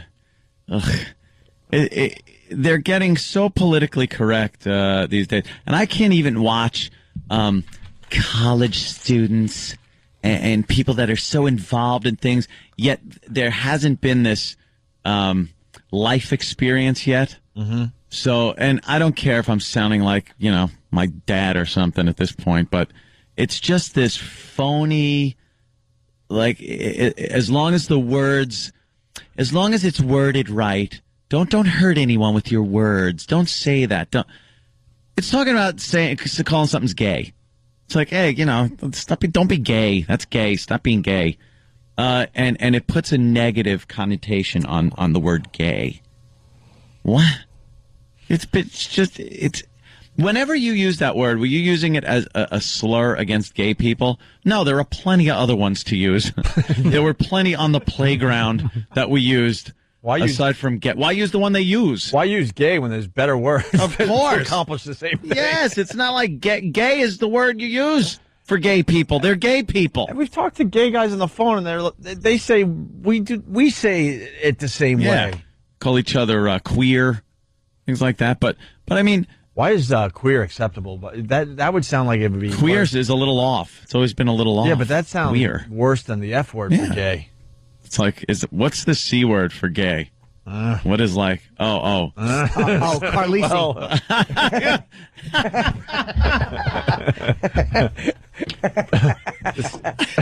There's a lot going on with that statement. The C word for gay. Oh, God damn. Everyone had the 2-word combo. So yeah, that was the 2-word combo, definitely. Here's the Hillary Duff PSA about. Just listen to this. This is garbage. Is nauseating. They're so out of touch. She walks in to a dress store, I guess, and there's 2 little chicks, and they're trying on clothes. Yeah. And one of them comments on the other one's clothing that she doesn't like it, so she says, it's gay. And Hillary comes in to straighten their asses out. Good for her. Yes. Yeah. Do you like this top? So gay. Really? Yeah, it's totally gay. You really shouldn't say that. Say what? Well, say that something's gay when you mean it's bad. It's insulting. What if every time something was bad, everybody said, "Oh, that's so girl wearing a skirt as a top"? Oh, you are. Those are cute jeans, though. When you say that's so gay, do you realize what you say? Knock it off. Knock it off? We're never going to be part of society. No, we're done. We're doomed. Someone out there is saying this is really good and we need to do this. Yeah. And convinced her to do this. It's more thought policing. Thought police. More it's amazing. Completely out of whack, trying to just force people to think a certain way. It's so. You don't understand the resentment you breed. People don't want to hear anything you have to say when you take yourself that seriously. When people would want to go, you want to go out, you call a friend, you're going, hey, let's hang out at the bar. Nah, I'm going to hang in tonight. Don't be gay. Come on out. You're being gay. I'm not thinking, I love when I speak my hate speech like this. I'm going to speak some hate speech to my friends and call them gay. It's a word you used. Words have a couple of meanings. Just put it that way. There are plenty of words that have more than one meaning to it. Gay is one of them. Gay means you're gay, but it could also mean don't be a faggot. A fuddy-duddy. Don't be a What's wrong with you? You're absolutely right, though. Yeah. God, that's so true. It's so funny. Absolutely right. But I'm sure they dumped on this side of the show, but when you use that word, you don't mean the C. Yeah, Louis C.K. does a bit on that about the word faggot and the different uses for that and how it doesn't have anything to do with gay. It's just, we've taken some words and they have dual meanings. Yep. And that's the only thing. It's not hate speech. It's not inciting anyone. It doesn't make anyone, want to go gay bashing. And I think someone like Hillary Duff is probably out of touch with the gay community. You probably talk to the gays, and this is not something they care too much about, right? There's a common. They want to get married and other things. They don't give a crap about language. There's a common usage for words like gay or even don't be a fag when they know you're not gay bashing. It's like the word pimped. Like we all know, a pimp is a guy who takes young runaways, forces them into prostitution, and is a brutal guy. Yeah. And demands money, and a pimp is a guy who is a horrible guy. But the common use in society is pimp my ride, or oh man, he pimped him out. Nobody thinks. Oh yeah, that guy's pimp. You're a pimp. Nobody thinks that it means what the original meaning is. Just like when you go, oh, don't be gay. Nobody thinks, don't be a homosexual. That's against. No one takes it that literally with the common usage, and everybody knows that. And take it way back to what it meant happy. There you go. The gays ruined it. The thought police are just taking all the fun out of life. They're disgusting. It's like, stop overthinking every single word in this society. Hey, there's another thing that went on in that PSA. Yeah, thank you, Chester's Liver. It passed us. Could they have thought of a better line than girl wearing a skirt for a top too? Oh, awful. Well, if you watch the spot, she's there's this girl and she's got a top on, and you don't really notice it looks like a skirt, that she's wearing a skirt for a top. But then after Hillary, fills us in, you realize she is. But I didn't notice or care. I just thought, wow, how can I get these girls in my jacuzzi? But she was saying that like that would be a bad thing to start. Yeah. I didn't really understand. It didn't make much sense even in the. See, there's the spot. Look, a young Asian girl, a little course. white girl, and then Hillary Duff comes in and straightens him out. I don't care if the girl's wearing a skirt for a top. Oh, whatever. Pull that thing up. Get her over a windy subway grate. Yeah. Blows up on her and yeah. Let's go to John. John, how are you? Hello, Bubba Boys. How are you doing? Knock it off. Oh, the PSA is up on ondaradio.com. Great. There you go. Watch it and vomit. Yeah, John. I want to know where you found a hole in training video. Yeah. Knock it off. Guys. Later, boys. People have not. This is what annoys me about what's happening. It's like people have forgotten what the difference between hate speech and like common usages with certain words, and they've also they can't differentiate between true hate speech and things that are said in humor or sarcasm. And it's like this self-righteous little movement by a bunch of hypersensitive little bitches. Yeah, it doesn't make any sense. You're not. Yeah, they classify everything as hate speech now, no matter what the context is. No matter what the context, it's hate speech. Because that's how they get you not to say it. Yeah. You can't just say, don't say that, I don't like to hear it. It's objectionable to me, I don't like it, so you shouldn't say it. That's too self-righteous. Yeah. So they have to put like the church would say, well, that's family values, you shouldn't talk that way. Yeah. And the liberals will go, hate speech, everyone's got a reason why you shouldn't say things. Ugh, it's so gay. So sorry. The whole thing is just gay. Don't use that. Don't say use that that word. Oh, I'm Seriously. sorry. It's so Steve C. Yes. I know I'm gay. We got the first minute of the fake Sarah Palin porno. Yeah, it's called Nailin' Palin. Nailin'. Yeah, I've it's seen it. Hustler's putting it out. It's just, I mean, it's like it's intentionally terrible. Okay. It's terrible. And this is the first minute They of it. found sort of a look-alike. Yeah, she looks pretty like her. Yeah, Tina I'll Fey. pull it up for you. Tina Fey. Yeah. Jeepers crumpets, who could that be? Привет. We hate to trouble you, but I'm afraid we have a flat tire. We were wondering if we could use your phone to call the Kremlin. Oh, I'm sorry, fellas. I don't speak Russian. Kremlin. It means, how you say? Tow truck. Well, in the spirit of foreign relations, I'm sure there's no harm in me letting the two of you in. Come on. The phone is right there. Can I offer you boys a drink? No, thanks. We are already pretty drunk. But you need to make a call. You know, if I could rearrange the alphabet, I would put you and I together. If I didn't know any better, I'd think you boys were flirting with me. Excuse me, but I think I dropped something. My jaw.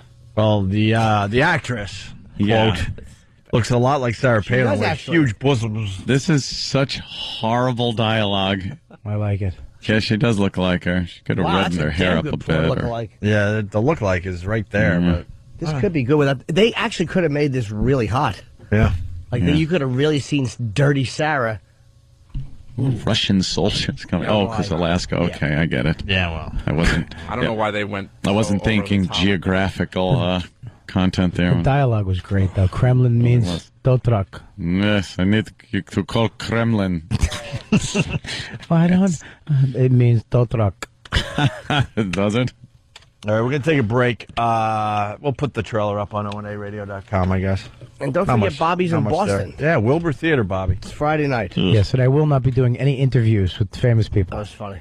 Ugh. That was funny. Then I'll follow you for the rest of your career. Believe me, I'm still living down foot thing on my foot. You'll be living down the Lance Reddick interview. I told you, there's a cow, they hook it up, but the credits roll. Oh, Jesus. And see, you ruined it too, because when you said that the woman was hooked up to a cow, I was going to go, so how is it being hooked up to the woman? But I ruined it. You ruined it by losing weight. Yeah. Bastard. Like one of the fans said this weekend, you'll be back. Wow. This seems to be a girl, if you're on Pal Talk, this girl, Olga. Where's the bitch? Seems to be on there. And what is Olga doing today? Well, she's having fun with a toy. Is she one of ours? And no, she's new. Maybe she was Russian with the Olga. She's having fun with a toy, and she's kind of doing what people that are fighting do with their hands. You know when you do that? Yeah. She looks like a magician trying to pull a scarf out of two holes at Yeah. once. Oh, you got it? It's up? Looks like she's looks like she's trying out for you, Ed. Is this an audition? I think she's auditioning for a spot at Chateau Oh, wow. Well, she's doing something there that might taint the jacuzzi water. Yeah, wow. Wait, is she on Pal Talk or is she on a porno? No, I think she's on. Is she? She's not listening to us right now. I don't think she's listening or understanding. Is she one of ours?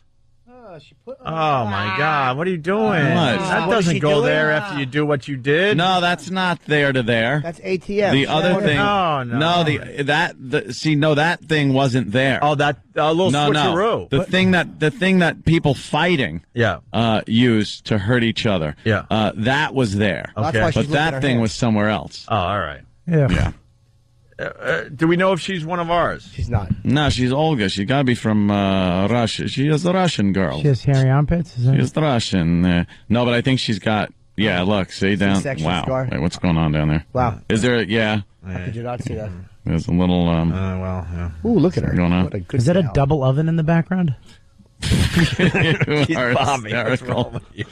Look at redoing my kitchen. Wow. Oh, what's going on with those? Right. Her boobs are horrendous. They're off. Well, they're not bad if you're getting out of a tub in The Shining. They are hard. She's kind of bending over forward, so gravity is doing its work, and they're very. They look like two bananas. Yeah. Yeah, they really do. She looked like she was in a hole in World War II in Germany. Oh boy. Bob. Oh, Bob. Was she hooked up to a cow? With a eyes. For a 2, she has a lot of confidence.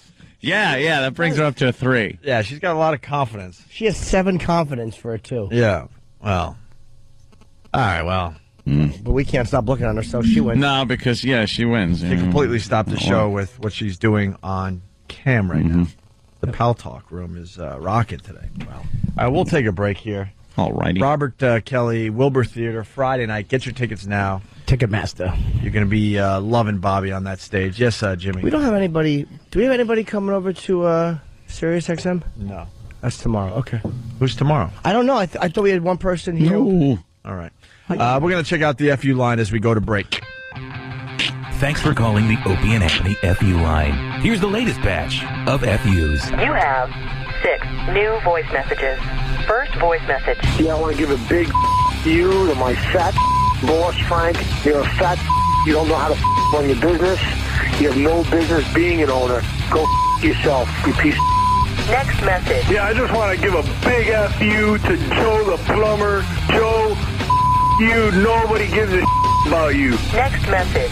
I just want to leave a big F you to my ex-girlfriend. Way to cheat on me and get knocked up, you dumb whore. I hate you. I hope you die, you stupid bitch. Next message. I want to give a big F you to anybody that has the New York Yankees logo tattooed on their body. F you. Next message. Hey, this F you goes out to the Los Angeles Dodgers. You all take it up the you bunch of skip bent romanis. Next message. Yeah, you to the girl that claims she loves me. There's 31 million males in the United States, and she decides to my 2 best friends. End of new messages. Call the Opie and Anthony FU line. 866-FU line 1. That's 866-FU line 1. Thank you and goodbye.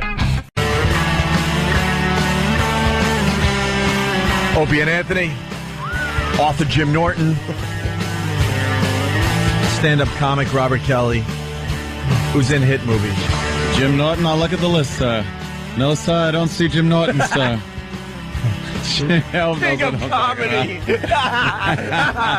me happy. When the author couldn't get into the Jerry show that night because he wasn't on the list, he's at the back door, and the security guard, I'll check the list again, sir. No, sir, your name is not here, sir. Yeah. That was was the author that got bumped. That guy wasn't even an actor. It was just a security guard. They threw him a bone, and it was the worst acting look in the movie. His eyes were like all googly eyed because he didn't know where to look. Yeah. I love that in movies. Robert Kelly, Wilbur Theater, this Friday night. I'm a busy man. I would fly up to Boston in a second. I haven't been up there in a while to see you, Bobby. Oh, cool. I'm excited. The Wilbur Theater. I hope it's good. I got to sell it. I think I have 5 tickets sold now.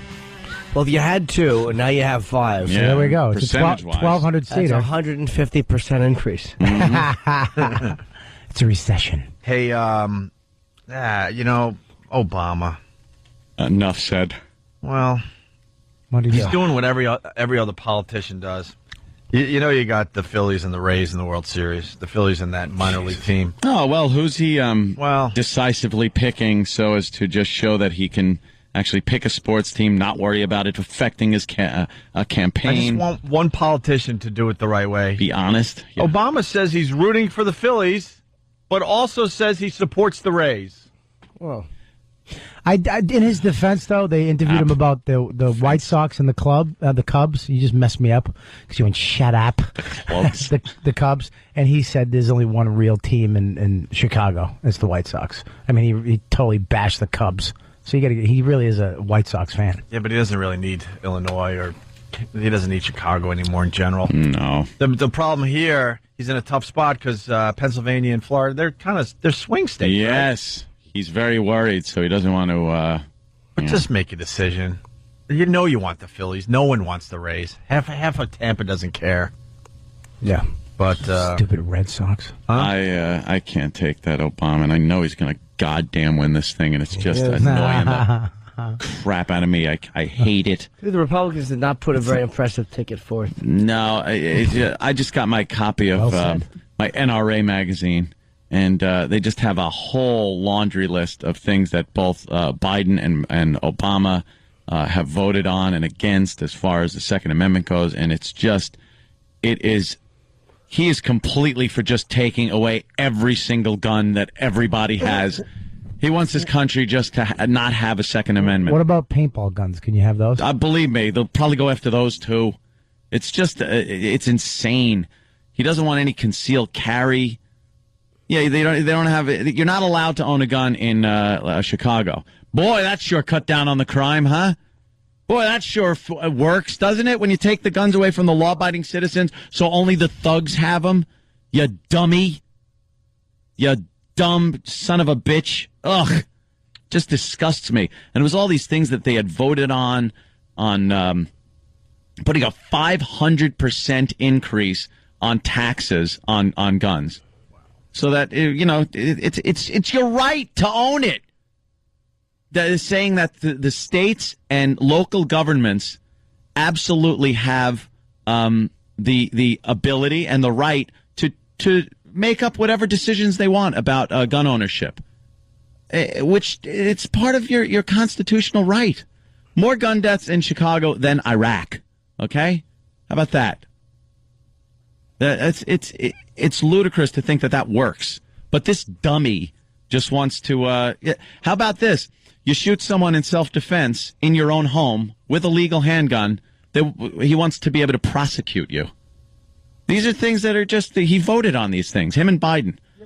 Biden says he's the one that he authored the assault weapons ban. An assault weapon is semantics. It has nothing. Any gun can be considered as assault weapon. People think you're whipping in with a machine gun. It's a semi-automatic gun. Does it look cool?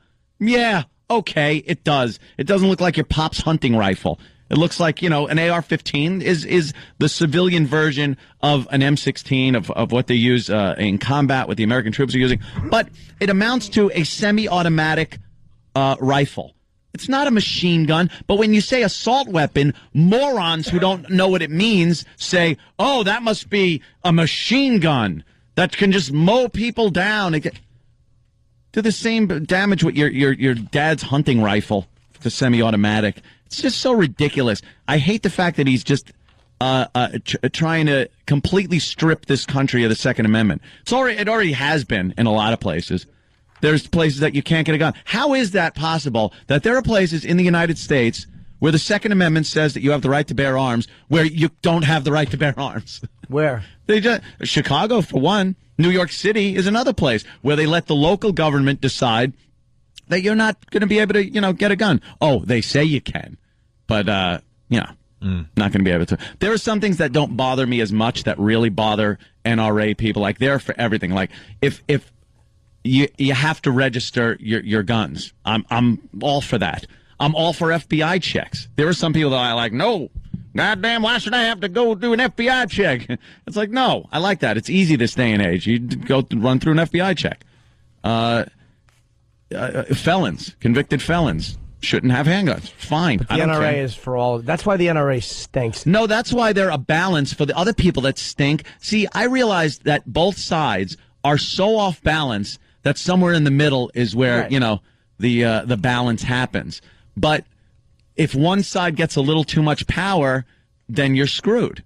And in this case, Obama and Biden just want to take away. I have the exact same gun as that, the top one, and it's so much fun to shoot. You go down to the range and just blast at 250 yards. When you hit your mark at 250 yards, it's so cool. It's fun. But why would you need a gun like that to shoot deer, Anthony? I'm not hunting. I don't hunt. I don't like killing things with my guns, to tell you the truth. I'm not a hunter. I just love that angle, though, because I'm not a gun guy, but I would assume if you are a hunter... You could absolutely hunt with that, though. But you would want to do as much damage as possible. You're already, out there wanting to kill something, so you want to really If you're a real hunter, let me tell you something. That thing is set up for hunting. It's got a great scope on it. A little bipod if you want to, get down in the prone position. But it's not like you're going to rattle off a whole magazine at this deer that's walking by. You have to be a good hunter. You go for the kill shot. But I don't think you have to be a good hunter. That's what I'm getting at. I mean, there's guys out there, they want to just Dude, if you're riddling a deer with bullets, you should be drummed out of the friggin' hunting business. Really? Your friends will make fun of you. The whole thing about hunting is the stalking, concealment, camouflage, and getting one shot, one kill. It's Sniping? the famous deer hunter thing. Yeah, it is. It's a famous sniper line, not a deer hunting line. Yeah, it's from The Deer Hunter, I said. Yeah, but it's from snipers. Yeah, but it was from the movie The Deer Hunter. I thought you said deer hunter. No, deer hunting. Yeah, the deer, one shot, one kill. No, you can take another shot. It's and you don't want to ruin the meat by riddling the thing and having it bleed all over your venison. But I don't hunt. I like shooting. People don't understand that shooting is fun. It's fun to do. It's a skill-based thing. It's like darts, only further away with power behind it. It's darts that go bang. It's a richer redneck sport. No, it's just fun. When you go down to the range, it's not all rednecks down there. It's people it's a very good test of skill.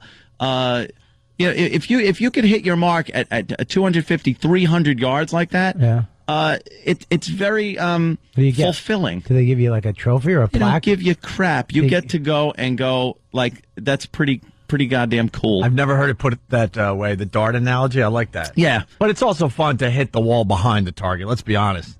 I saw you at Green Acres back in the day where you would play darts where you guys came up we'd with... throw them into these wall outlets, the sockets on the wall? Well, the dartboard gets boring after a while, so it's like, all right, let's go for the... I also don't usually go shooting after, shots of Jägermeister and beer. Right. That's something I don't do. Hey, we got a call coming in from Detroit, and we all know it's cold in the D. It's got to be cold in the D.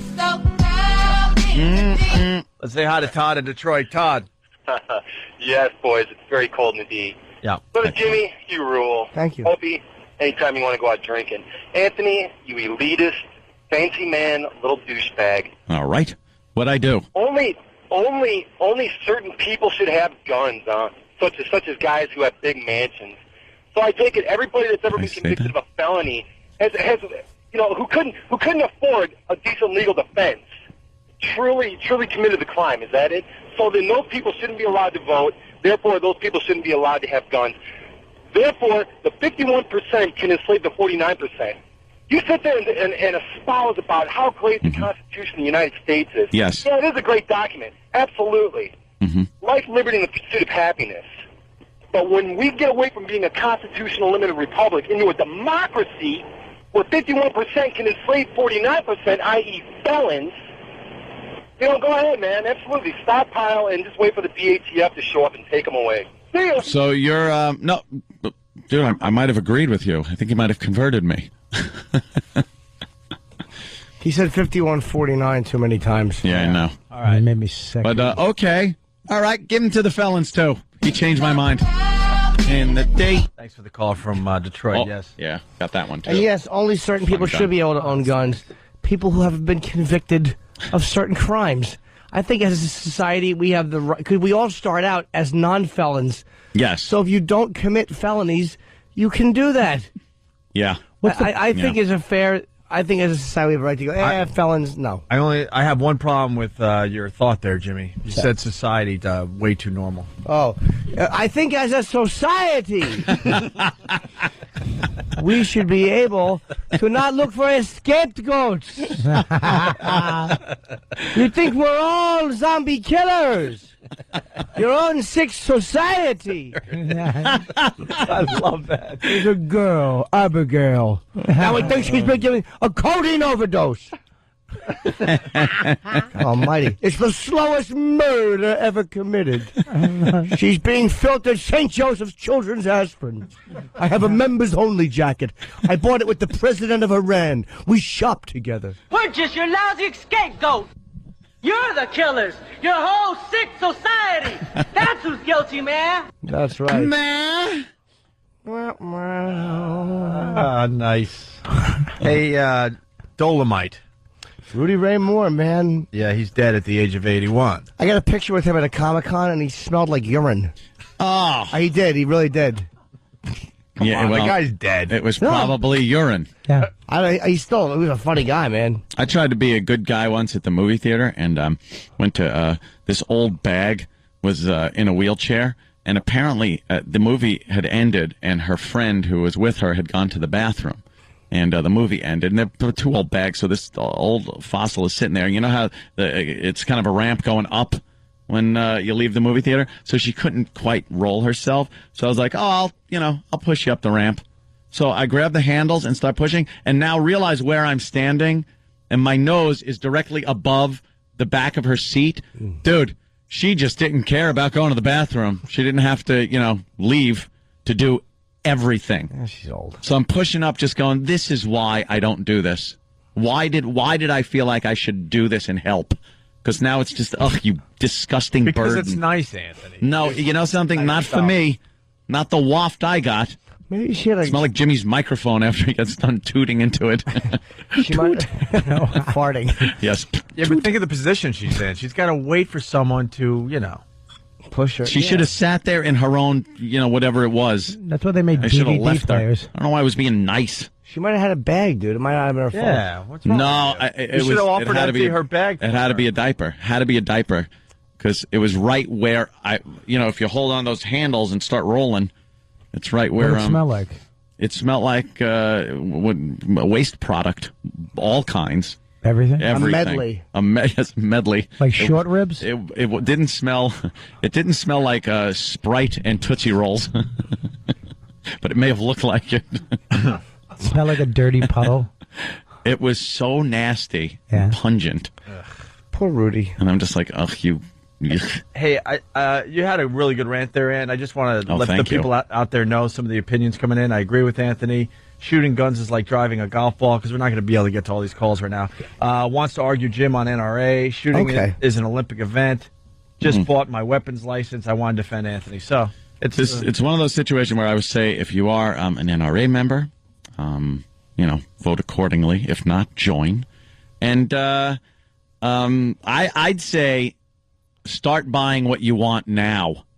Because usually you get grandfathered in on these things. They pass a law, but whoever owns it, it's okay. You just can't buy any new ones. So load up. Stockpile. They want to cut back on all kinds of ammunition that they deem it's odd. They deem them armor piercing at times when it's just regular hunting ammo that they say is armor piercing ammo. They put these in these classifications that are just not true. They have little catchphrases that scare people.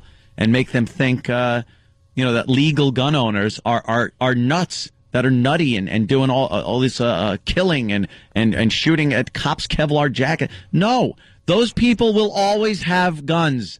It's the citizens that are put in danger when they put all these restrictions on people being able to have their American right to protect themselves, for God's sake. How many, what's there to argue with the NRA? It's like they're a special interest group. They are. But like every other special interest group, like the guy wants to argue.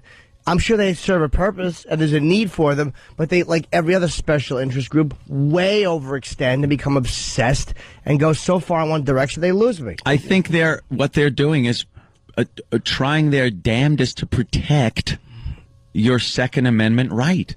How hard is it to get it done? In New York, like for me, if I wanted to if buy you wanted a handgun, how hard would it be? You ain't getting one for at least, if you started today to try to get your license, 6 months just to get your license. Yeah. Really? And then you might not get it anyway. Can I go to another state and get it? No, then you can't bring it into New York. There are some states that have reciprocating license where you can go back and forth. But New York doesn't. With New York, you can go to a few states. Florida's got a license where you can, out of state, like I could get a Florida pistol license, and it's good in 29 other states, but not New York. So even though I don't live there, and I'm actually looking into this so I could carry in any other state I go to. Because I can't drive into like any other state. I have a license. It's an American right. It's the American Constitution, but I can't take my pistol that I have licensed, that I took I went through everything that had to be done to go from New York, and I can't drive into Jersey. I can't drive into Connecticut. You're not allowed. Can't drive into Manhattan. I can't drive into Manhattan with the thing. I can't go to Queens. Isn't there a special license? I can't go to license? one of the boroughs. I need a different license to go into New York City than you do for New York State. How the hell did they swing that one? Who didn't stand up and say, excuse me, this is completely against the Second Amendment? Unbelievable. It makes me sick the way that one's been really twisted around out of nothing but fear. They just scare people. Ugh. How many, let me ask you this, and I honestly don't know what the numbers are, but how many, like a lot of these guys that snap and kill people at work, how many of them are done? And I know that's the exception. Oh, I know. No, absolutely. You will absolutely find people that are registered handgun owners that have lived a perfectly good life, never did anything, that go into their workplace and blow their boss's brains out, or shoot their wife, or whatever. It's going to happen. It's going to happen with a knife. It's going to happen with anything else. Sure. It's easier with a gun. I'll be honest, sure. But that is the exception. That isn't what's happening. In most cases, it's somebody with an unregistered, illegal handgun committing a crime against an unarmed citizen. That's what happens. Can't you just get a taser and carry that around? You're not allowed. You can't carry carry a taser. A lot of places you can't carry pepper spray. Really? You get caught with pepper spray in New York City. See what happens.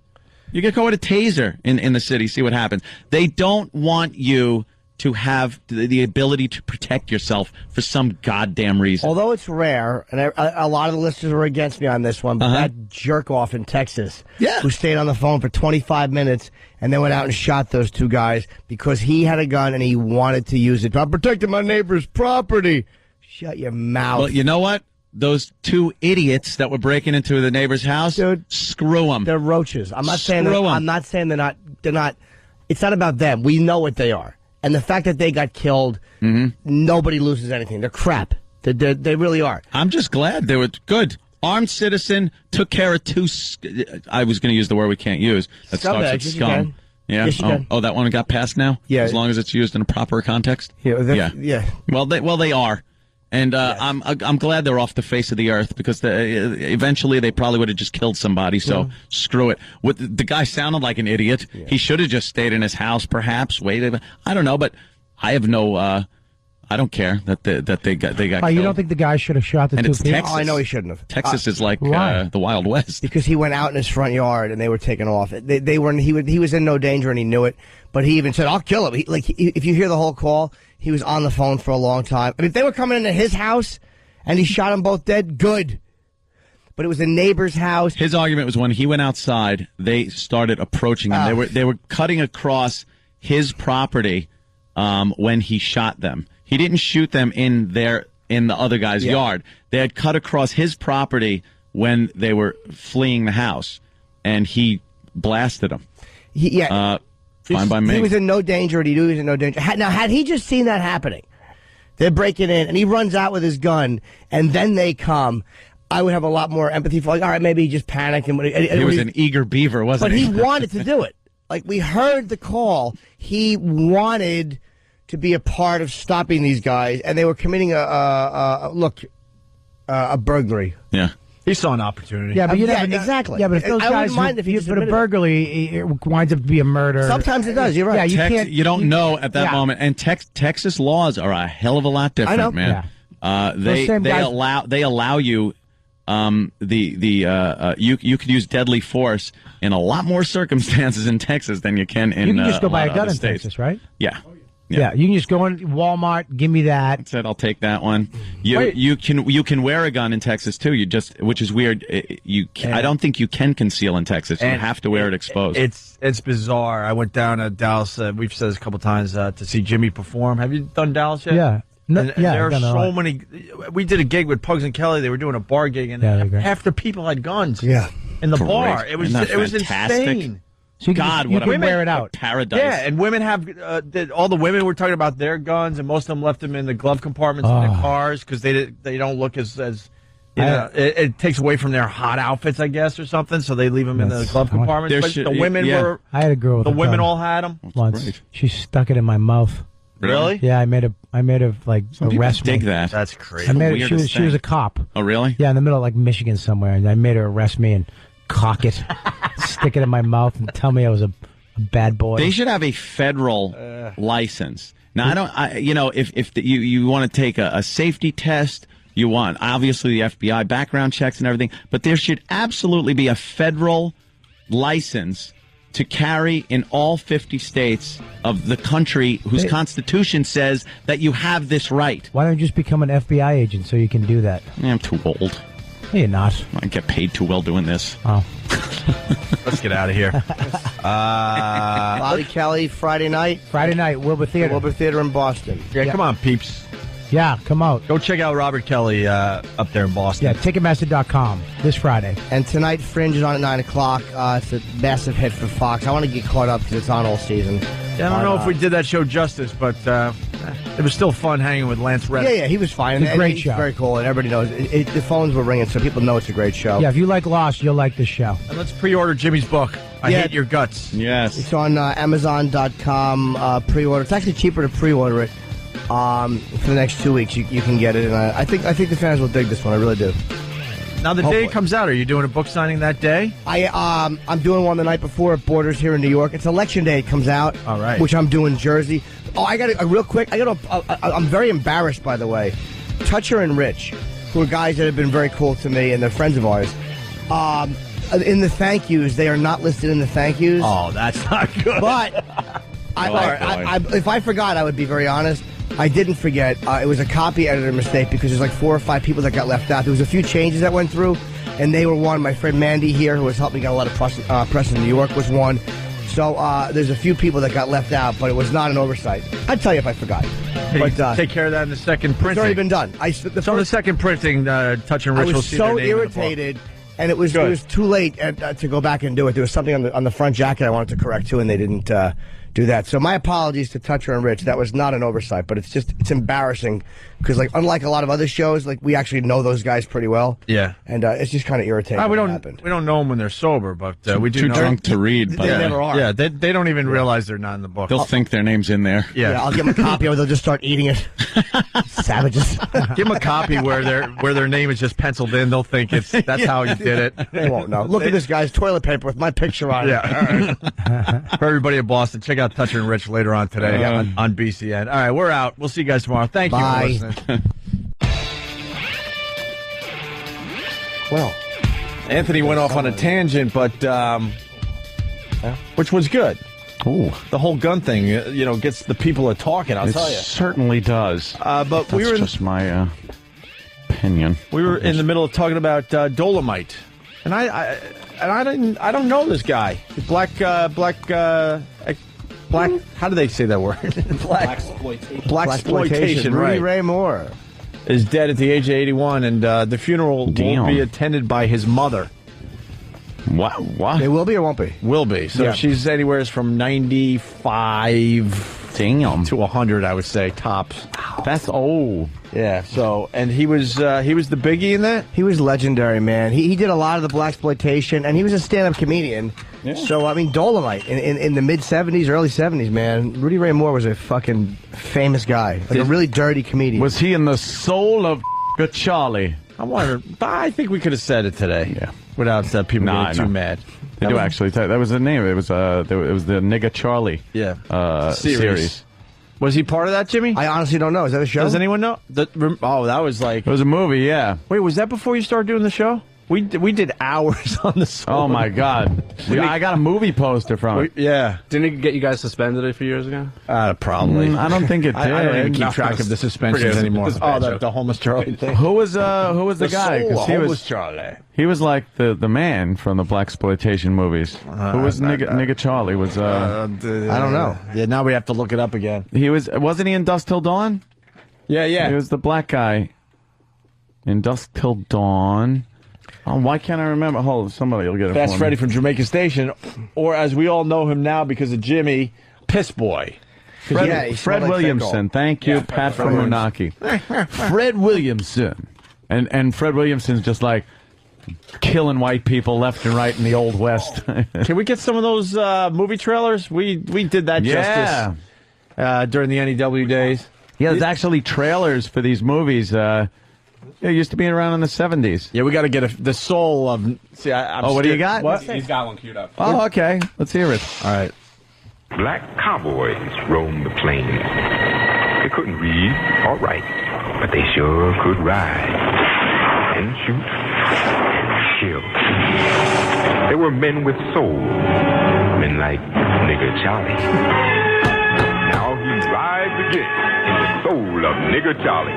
This time, Charlie's got an army behind him. A whole damn army. Stealing gold, freeing black brothers, and outsmarting and outfighting the entire West. Nigga Charlie's on the loose again, and this time he's got his soul brothers with him. So, watch out. You boy, Nigga Charlie. Mr. Nigga Charlie. Mr. Nigga Charlie. Paramount Pictures presents Fred Williamson in The Soul of Nigga Charlie. In color, rated R. Under 17, not admitted without parents. Nigga Charlie's back. And you better watch out. Now showing right now to McClendon Triple, the King Center Tidwell Thunderbird Drive-In Theaters. Thunderbird Drive-In Theaters. I wonder what year this was, man. That's probably 70s. That's like, 70s. 73? Okay. Yeah, that. The best part of the trailer, the beginning, they can't read or write. All right, but they can shoot. Like, okay. Because, you know. What is this? Because they're... Charlie. Yeah.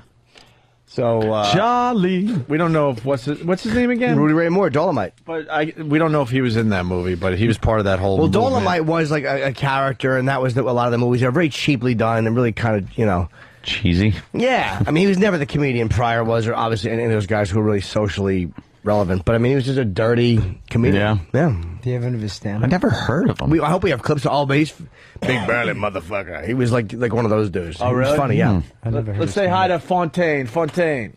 Hey, boys. Good morning. Good morning. Hey, I'm feeling to throw it at you. There's tons of Dolomite on YouTube, all kind of clips from movies. He had this over-the-top delivery. It just makes you, as a black person, it makes you fucking want to crawl up under a cabinet or something. Well, he was a character. I mean, I'll look him up on YouTube later today. Are you black? Thank you, sir. Let's go to Warren in Baltimore. Baltimore. Who the fuck is Warren Jerome? Those Tweety, you assholes. Hi, Warren. Hey, who's that, Jimmy? Yes, sir. How are you? Hey, I just want to talk about Dolomite. Dolomite, he had a series of poems, rather, where that's right. He had the biggest penis in the world, and one particular poem, he saved a captain's wife from a sinking ship. It kind of was like a ghetto poem. Dolomite, please save me.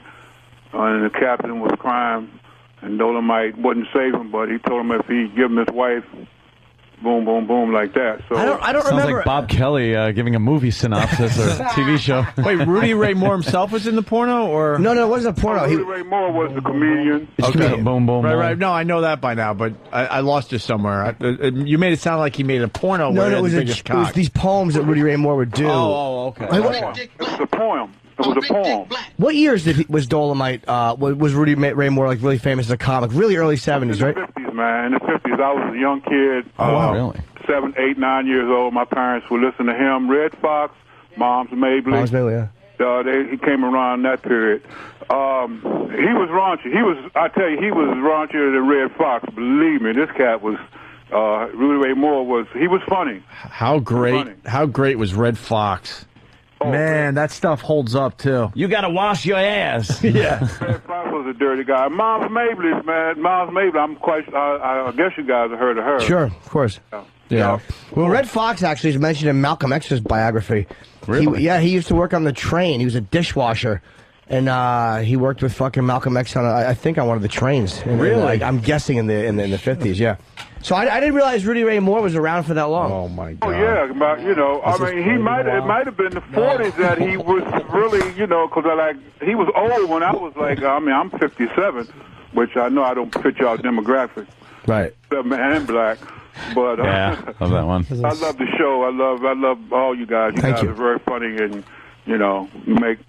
start the day out laughing. I'm retired, so. Oh, thanks, Warren. Well, Warren, if Rudy Ray Moore is 81, he just died. What year does that mean he was born in? 19. We're doing math now. I know.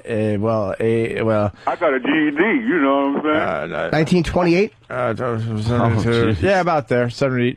What'd you say? 28? Yeah, out there. So 38, 48, 58. Oh yeah, God, in the mid 50s, he was 30 years old. So okay. Yeah, he'd have been around my parents' age because that's who I first heard. Rudy Ray and Red Fox, and of course Mom's Mabley was very popular too, and Richard Pryor. Well, these guys. That was the Chitlin circuit, right? Yeah, more or less. That you got it. That during that period, that's who the comedians were, the black comedians that were. Actually making any kind of money. Well, the dirtier comedians, the dirty black comics like Mom's Mabley or Fox or Rudy Ray Moore, they opened the door for Pryor because... Oh, yeah. Like Red Fox had a club, I think it was in L.A., after Richard got sick of doing clean comedy. And he just couldn't, because he was a suit and tie Sullivan guy, and he fucking would conk his hair back, and he did you stole Cosby shit. And he admitted that years later. And he hated it, and he just couldn't do it anymore, so he started just doing what he wanted to do, went into the black clubs, and he really took a big career dive down because he was getting very famous. He just couldn't do it anymore, and he went backwards to backwards. I think I did see Parker. I think I did see him on Ed Sullivan or some shit where it was like this is Pryor. What the fuck is that? I would love to see some clean Pryor. Oh yeah, you ought to see him. Maybe we could get one clip of Pryor doing clean before he decided to do his own thing. Dean Martin walked up to him and told him, "Oh, you remind me of that Bill Cosby kid. Keep it up." And that's what kind of broke him. That's what he said in the book. Oh, really? Well, I know he wanted to be Cosby. He was very jealous of Cosby. He thought there was room for only one big black guy, as far as the entertainment force. And Cosby, you weren't going to touch Cosby with clean. Right. Yeah. Cosby was the clean guy, and there was a couple other comedians back then. Dick Gregory was very popular. Rich was pretty funny. Was Godfrey Cambridge.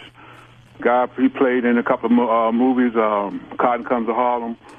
He was kind of heavy fat. Looked like the guy on television. Kind of heavy set dude. The heavy set dude on television. He was Roseanne's husband. Could be anybody. Who's your favorite comic of all time? Jim Norton. No. Oh, yeah. Shit. Good answer. Anthony Cumia. All right. What's wrong with the comics we got? No, I love. Hey, Warren, who's your favorite button pusher? Danny. Come on. Travis. Hey, Warren, can you take one for the team? You say you're a faithful listener? Yes, I am. Can you say Miller? We got Miller. No. I love that one. God damn. All right, Warren. Thank you, Warren. Thanks a lot, man. Call anytime, man. Warren in Baltimore. Take care.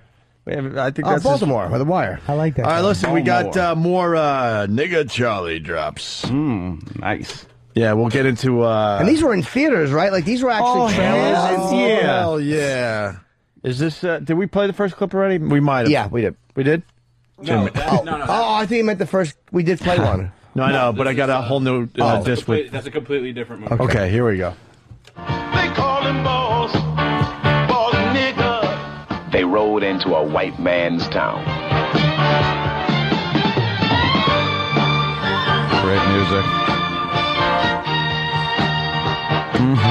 Bringing black man's law. He's black. He's brutal. He's boss. Fred Williamson is boss nigga. They call him boss. Nigga. Oh, very good. Yeah, Call him boss nigga. It's I very love that catchy, song. right? The pendulum swinging back the other way. Dude, we got some They great. call him gay. Gay Steve. We got some great ones today. Really? Yes. There's one supposedly that could be a hit. All right. I'm not. No joke. Yeah, there's another black. I can't say the word. Blaxploitation. Blaxploitation. Think of black people, plural blacks, and then exploitation. Blaxploitation. Yeah, boss. With an X. Boss nigga. Boss nigga. We get to say the Call N-word him today. balls. You guys are enjoying it. No, it's just I like the context that's in these trailers. It's great. That song is it's going to be in my head all fucking day now. How's it going? It was before you ever heard it. They call him balls. Ball. Maybe not all the words. Yeah. Maybe just a couple. Maybe just one on my way home if somebody's in my way. Why would you drive behind your boss? So silly. We're secretly hoping you're singing that song as you go to your car today. Yeah, I'll be walking out. Balls, nigga. Next thing you know. Next thing you know, like a wrench over the head from one of the construction workers. Next thing you know, it's 4th of July, and you're hearing what kind of music they play around the 4th of July. Yeah. Some patriotic tunes playing in your nice summer songs. Just working a longer bit for everybody. All right, here's another clip from Boss N-word. Say it. No, I don't want to push it too hard, too far today. I just swore in your new deputy. Made myself the sheriff. Being called a nigger in public. Now that's $20 or 2 days in jail. Take your filthy black hands off me, nigger. He just locked up the bank president. Well, you all been hunting black folks for so long, we just want to see what it felt like to hunt white folks. Part legend, part devil, all man. That's just to satisfy your curiosity. Good morning, gentlemen. It's my pleasure to tell you that... Sir, you are interrupting our breakfast. We never discuss business while we're eating. Trying to be all classy and shit. You're interrupting our breakfast. Quentin Tarantino should remake one of these. Blaxploitation. Yeah, movie. that's probably what he That's wanted to do with fantastic. that whatever he made there. Yeah. Whatever. All right, here's another clip from Boss N. You say it this time, Bobby. They call him boss nigga. I say nigga with a K. Nigga. Oh, well, I just like the song. I want that on MP3. Fred Williamson is boss nigga. Nerville Martin, his deputy. They call him boss. They call him boss. Boss nigga. You so bad. They call him boss. They call him boss. Boss nigga. How great is this? We're in the middle of something, but I don't know the details. And I want to say that ahead of time, just in case, whatever. A TV anchor got attacked. My first thought was good, but she got attacked in her home. It might have been like something to do with disconnected. I thought it happened. I thought no. That's why I said what I said, because when these people are just being scumbags on your front lawn, like someone lost a child or something, and these TV anchors go up to the door trying to get a comment. That's what I was hoping was the circumstances. No, this was in her house. She got brutally attacked, and it was with a blunt object. So it might have just been a fucking sexual assault. I'm thinking she's alive. That's why I want to make it perfectly clear what I said before we started discussing this. What are you laughing at? What happened? Yeah, I saw that. Oh, really? Yeah. What happened, E-Rock? Enjoy the show. Well, let's just say a clip. Enjoy the show. A clip finished, and Ope goes, Wow, how great is that? And some eyes opened up and was looking around the office. Oh, really? There's a black delivery guy that wasn't enjoying the boss end clips. Come on, those are great. All right, we don't know the details of that. I don't feel like that's fine. I don't feel like being on Breitbart today. But, fuck but with some of Breitbart. these scumbags, remember the one where the guy?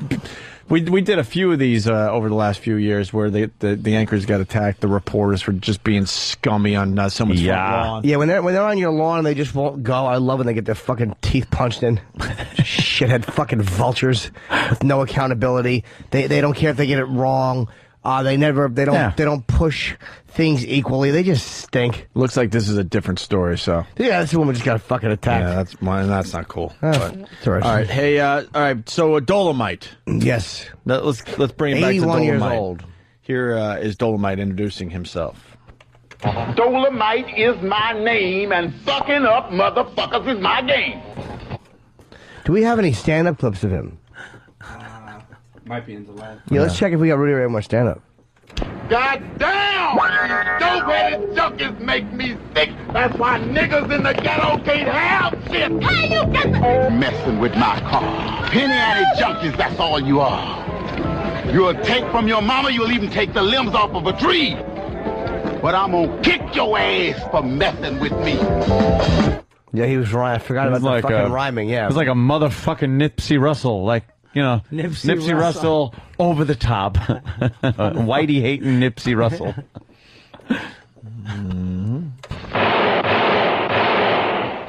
Damn, look like my women is on time. Baby, I could sure warm you up. No shit, baby. I can dig it. All right, well. Yeah. We just played that music in life all the time. Like when Yeah, I you're know. walking You're just around. walking around. I love that stuff. It's hysterical. I love the funny part of these clips for me is the awful audio quality.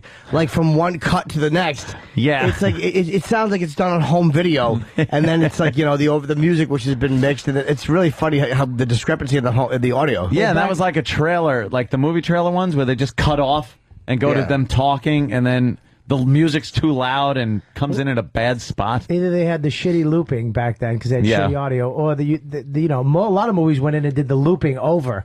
So, Oh, yeah. like remember the old westerns? Those were they Because they couldn't mic them guys. Yeah, they didn't do anything. They Up did there all the in the- sound in the studio. Yeah. Except for that shitty movies. You could hear the crackling, a bus going by. A plane. Should we start? I've got an all-girl army that knows what to do. They'll box as hell and practice kung fu. I put my finger in the ground and turn the whole world around. You know, you're still the best man that I know in bed. There you go. Some Dolomite for everybody today. I wish we had a stand-up. Rudy Ray Moore is dead at the age of 81. I just picture Jimmy All right. talking to a girl like that, rhyming. And go. That's all you have as a premise? Yeah, I only have premises today. Jesus, Bobby. I'm actually, I feel, Just premise. Can we take your temperature? I'm premise Bobby today. What I do is I throw them at you. I'm like, Yeah. I'm just a writer. Could for you the show. imagine if Jimmy... Go. And we're all supposed to run wild with that concept? Okay, well, if I rhymed, it'd probably go something like this. Bobby, you want to just come back tomorrow and do a do-over? Well, you know what happens with the show is that it's to get up in the morning sucks. We do it every day. fucking- It blows. But I was telling Anthony, you try to listen and try to get involved in a conversation, Mm-hmm. but when you're really exhausted, or you're not used to getting up every day like that.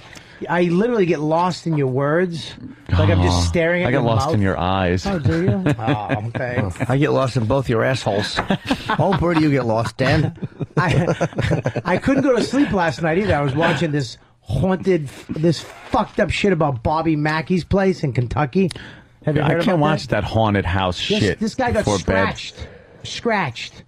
Like you know, the guy's like, my back hurts. They picked up his shirt and there was just 3 scratch marks on his back. He got scratched by a demon. Probably a fucking spring coming through the bed when he was sleeping. There's no bed. They're in a Where was he basement. sleeping? Dude, this Bob Mackey place is one of the hauntedest places in the... One of the hauntedest. Yeah, whatever. who's Bob Not most Mackey? haunted, just hauntedest. Hauntedest. Bobby, who's Bob Mackey? Yeah, who is he? Bob Mackey's a country singer from Kentucky, but he bought this place that used to be a slaughterhouse back in the 1800s. For what? slaughtering cows and shit. So the cows are haunting him now? Hang on, let me. No. Yeah, someone's mooing. The milk is always spilled. But they wound up closing down, and these satanic cults took it over, and they actually decapitated this girl. There was one of the biggest murder things in Kentucky, and they found this girl's head in a well and all that. Then over the years, it was taken over by casinos, illegal gambling, prohibition. Casino business. A lot of people murders there, a lot of deaths, a lot of people. Some girl killed her father and then committed suicide in the basement. Nice place. So it actually has a sign in the front. It's a country western bar. Okay, and it has the sign in the front that says, "If you are attacked or by any paranormal activity, we are not responsible." Well, they say that to get you in. How the hell? This guy, of course. This guy tried to It's a keep selling point. No, it Yeah. actually killed his business. Like you can't it killed sue him. How would that be in court? Hey, it was a ghost. No, there's a lady that sued him. It's on the internet. Lady Yeah. tried to sue. It's on the internet. It's got to be true. Yeah, the ghost is with the They have most. the document. They have the document, the actual court document. She's trying Yeah, to sue yeah, because then she was it's gonna be attacked by a true. ghost. But they had this shit on last night. These guys were in the basement. But it's not those ghost shows where they have like all the people and the camera guys and they talk, "Ghost, we're here to help." This guy's like this tough guy, muscle guy. But and he he's screams like a little girl. No, but he's screaming. He talks to the ghost. He's like, "Come on, attack me right now. Scratch me, you son of a bitch." He's like taunting the Like demon. a tough guy with ghosts. Yeah. With Chief But then Brody. the ghost scratches him, and he's like, "Look, I got to get out of here." Wait, hold on. I'll be leaving. Let me ask the most gullible man alive. So what exactly? Watch it. Wait, so the tough guy got scratched? He got scratched. Well, how though? Did they ever explain that? No, he's screaming at They have video of him getting scratched with nothing around him to do it. This is the video they had last night. He's sitting there screaming. What they do, like these other people, they get locked in. They say, "Padlock us into this haunted place. We're not getting out until the morning." So they're stuck in there no matter what happens. And it's just three guys. That's a good concept. There's just three guys. What was that show? Take it That out. Scare Tactics? Not Yeah, Scare Tactics. What that's was a the other funny one show. where they kind of did this? It was on MTV or something. The Partridge Family. I forgot the name. It was hot for like a few weeks. They would go to old prisons and stuff. Yeah. It sounds like the same show. They just but- repackaged it. Yeah, Well, go ahead. well, these three guys go in there by themselves. They lock him into Bob Mackey's place, and they lock him in the basement. Enough and about Bob Mackey. they actually show. They have the video camera set up. They show these shadows walking in the background. You can see all this crazy shit, and then this guy's screaming at the demons, "Attack me! Attack me!" It's called the Gateway to Hell. This well where they found the lady's head, and all the Satan worshippers used to conduct business, and then. He's like, "Dude, my back is on fire right now." And they're like, "What's wrong?" And he picked up his shirt, and then you could see these 3 scratches on his back. When did they stop the camera so they could They scratch didn't. this guy? Well, if you guys, you know what? Did you look for cuts? You guys, Cuts in the action, like, okay, wait, now that could have been Okay. a So you're camera. saying this is absolute proof, so there is life after death. There is some kind of spirit Yes. world, Yes. so no one has to Yes. worry because when you die, you'll Yes. you'll be a spirit. You could haunt a place, you could scratch people's backs. No. Demons are different than ghosts. What? Demons are different than ghosts. Ghosts What? How? are human. Yeah. Demons aren't human Well, how did he know it was a demon? because it scratched them. And the Ghosts can't scratch? The sign of the Trinity, which is 3. Yes. Wow. Most gullible. Well, no, but dude, he's got a legal disclaimer, dude. It's like it was on the You know internet. what? And then he I goes, said, well, it's on the internet. It's got to be true. And then he goes, no, the document was on the internet. This is what- all like right. you can't just give me a document. I'll put it in Photoshop for 5 minutes and make it look Yeah, but you fucking completely different. This is where Yeah. Bob maybe want to spit in his You face. can make when he Star learns Wars over in your house, you fucking nerd. Bob said they got the You have a actual green court- screen, you fucking asshole. He said they Sorry, got the Joe. actual Sorry to court interrupt your documents. fucking smash Sorry. of me. Yeah. Actual court documents. Yeah, like what a no, dude. They got the actual document. Oh, sorry, I didn't realize. they had Danny, the if you're original. worth your salt, you'll get that document. Bobby D and Brockton. The show was called Fear. It sounds No, like the old show Fear. Oh, Did yeah, a lot of the same stuff, and I was into it. For Want a to be while. called Bunko? Dude, let me tell you something. I'd love I for want to you see to the go to- clip because I bet you we could You can't. pick it It's on the apart internet. and You go, can't. all right, look, this is where the camera stopped and they scratched his back. Did Yep. we get to see his back before this happened? No, it's Yeah, of course you don't. he So goes maybe in the scratch shirtless. were already And there. how did he Yeah, I'll know? tell you this, How I'll did he tell you know this. it was going to be scratched? Hang So on why one did they second. show Yeah, it why would he- beforehand? I'm kidding. Listen, I saw this on one of the. But you understand they could scratch his back and I'm then, ex- all right, time to make believe Okay. that scratch just happened. I saw- Lift up your shirt, make believe you're in pain. Ghosts are real. roll credits. I saw. Mom, phone. Go ahead. I saw one of these ghost things. The guy actually got scratched on camera. There was a demon attacking this guy. No, there wasn't. No, Swear to God, I Bobby. swear to fucking God. I saw No, it. it wasn't. Swear to God. That would be on every news channel. Okay, look, this Yeah, it would be the proves biggest ghosts story ever. are Oh my real. God, there are ghosts. It's real. I think he did it to himself. Dude, you YouTube real ghosts. They have a little girl sitting in a chair and it's just bouncing off the ground. So what? She's having fun. Yeah, those It a lot of those happens. videos are made up. Uncle How Paul. is that made up? I don't know. It's a white trash family. You I don't think they know have, all the trickery, the but money some to of that- buy a huge magnet to stick under their floor. Maybe. A magnet? What kind of cartoons are you watching? Maybe they just have wires. No wires. Have you ever seen a magic show? It's hard to see the effects. This wires. show actually brings it to physicists and Physicists. Is there any video of that, Danny?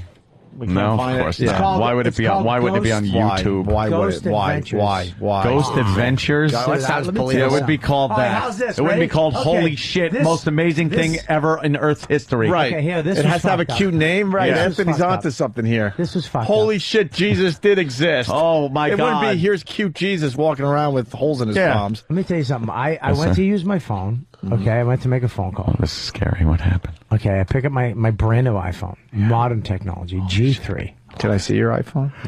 I don't know where it is right now, but I'd never let you touch it. Wow, don't hear ghosts on the phone. I went to call the number, and this now I Let's all talk just watched softly like this. Bobby. I just watched this. So you got your new iPhone. I'm captivated. I'm very scared. My friend's a ghost hunter. I'm a pussy when it comes to this stuff. I'm scared. I feel, you know, when you can feel something else in the room. That's what I felt. Yes, I douche chills right now. And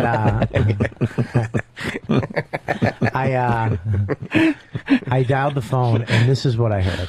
Yeah, what?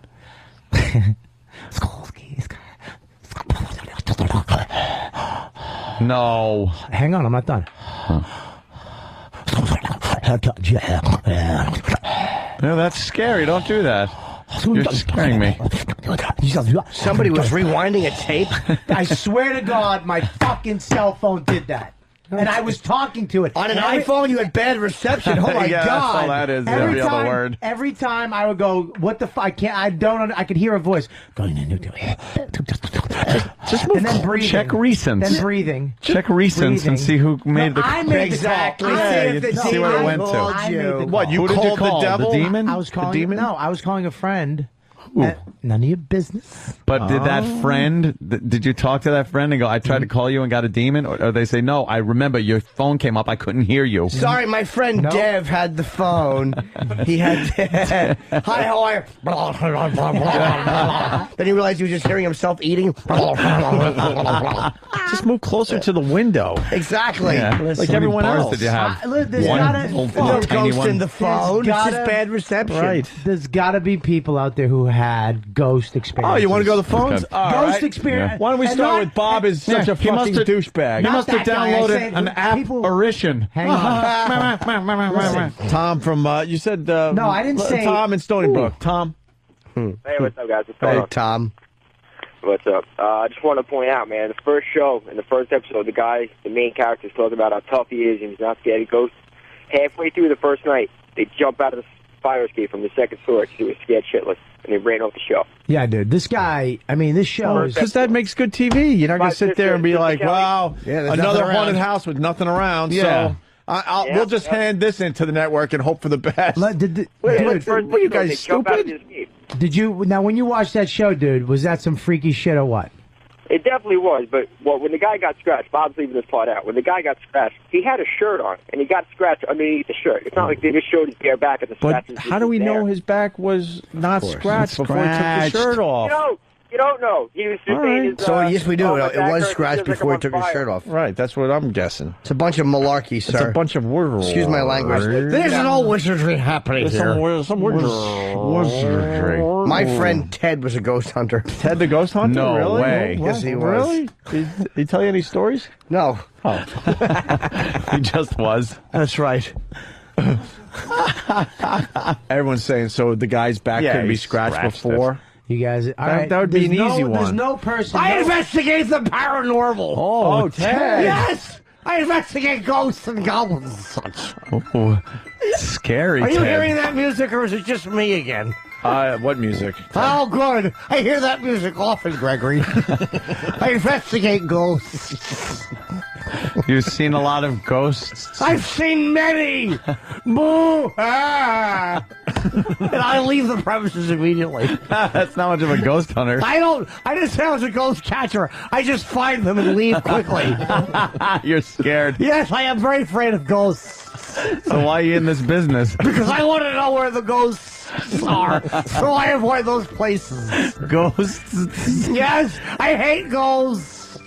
You don't like ghosts? No! Ghosts scare me tremendously, Robert. How many ghosts have you seen? 4,275. That's a lot of ghosts. It certainly is, Anthony. Oh, they're terrible. They come in, they go, boo! And I go, ah! You run away. I run as quickly as I can. Have you ever had a ghost attack you, Ted? Yes, I have. Yeah. One knocked my macaroni on the floor. Mother had made me some macaroni, and there were two ghosts, and they were quarreling, and they spilled my macaroni.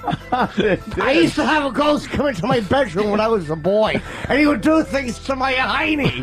That's terrible. Yes, he smelled of liquor and cigarettes. What did he look like? He looked like my uncle. But he would come in the form of my uncle, and he would put ghostly things in my backside. That sounds frightening. It was very scary. I would yell, and then I would feel his ghostly cigarette-smelling hands around my face. Why didn't you run away from that? Because I was small, Anthony. I couldn't go anywhere. My feety pajamas were on. Do you open up the little trap door in the back? The ghost would rip them down and go, "Be quiet, Ted." Poor young Ted. I was very upset, Anthony. I said, "Oh boy, I'm going to hunt ghosts for the rest of my life and avoid them." Ted is an awful ghost hunter. I don't like ghosts. I carry a fan so I can fan them away from me. They just blow away? They're wispy apparitions. That's all we need to do? Yes, just fan them away. Yeah. Go shoo. So keep a fan around. Okay. Yes. Let's say hi to Mr. Motherfucker. Fucking line. Mr. Motherfucker, how are you today? Yeah, I had a question for Bob. Okay. Since you're sleeping everything on TV, Yeah, have you easy. bought land real estate from Eric Estrada? What'd you say? Yeah. Are you buying land from Eric Estrada? Because it sounds like a good deal.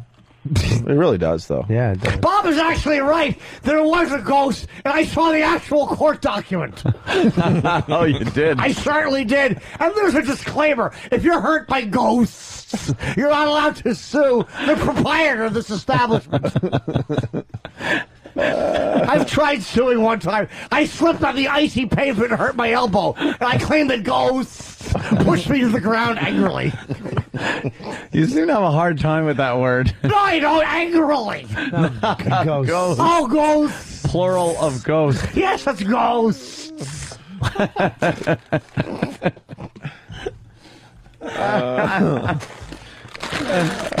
Oh. When was the last time you had a ghost experience? I see ghosts a couple of times a day. Have you seen one today? Yes, I was in a Caldor trying to buy a sweatshirt, and there was a ghost in the sweatshirt rack. And he went, boo! And I ran away screaming. At Caldor? Yes! I went shopping today in 1987. Hey, we got Matt who ran away from a ghost once. Ted, stay close. We're going to need your expertise here. Matt, what's up? Good evening, boys. Hello, Matthew.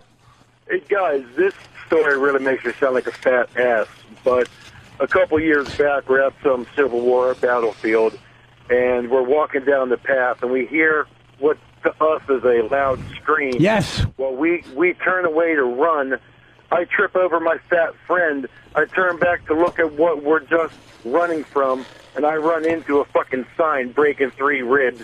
My friends come over to me, pick me up. We look behind us. There is a fucking ball of light chasing after us. See, that's proof. This man's found proof. There are ghosts, and they're chasing us all over reenactment scenes. Sir, I believe you completely. My God almighty, there's ghosts among us. Ted says so. Yes, I do. I was sleeping the other night. I heard a thud, and I knew it was the demons had come to drag me away. So I sat up and masturbated until the sun came up. Well, that's a great way to That keep the keeps ghosts away away. Yes, the ghosts don't come near you when you're doing that for some reason. No. Is that better than the fan? What's that? I heard you. Ted's a smart ass. Yeah, that's good. We are reminded that Bob Kelly also told us he saw a werewolf in Iraq. So Yeah, that is true. Oh my God, that's so right. consider the source. Wait till it comes And out. dude, it was a werewolf in the middle of the road. Was it? Yes, it was a fucking werewolf. Wait till you see. Wait. Hey, I'm going to do everyone a favor today. We all got our food, and I Oh, know we're the chomping at the listeners bit. hate when we eat. So we're You going to can't even tell I'm fucking eating like you're fucking fire. So we're all gonna eat on the air. We're going to take a quick break. We're going to try to shove some food down our throats. And when we get back, we're going to have more from Ted the Ghost Hunter, I'm fucking more trying. from Robert Kelly, who's doing Wilbur Theater in Boston this Friday. And some great What else? Pendulum remakes. Oh, I love that. Why don't we do that after the break? Okay. And more of your phone calls.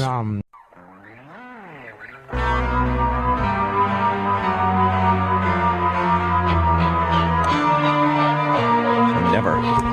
Ooh, spooky. Dude. Well, Ted requested this coming back from break. Yeah.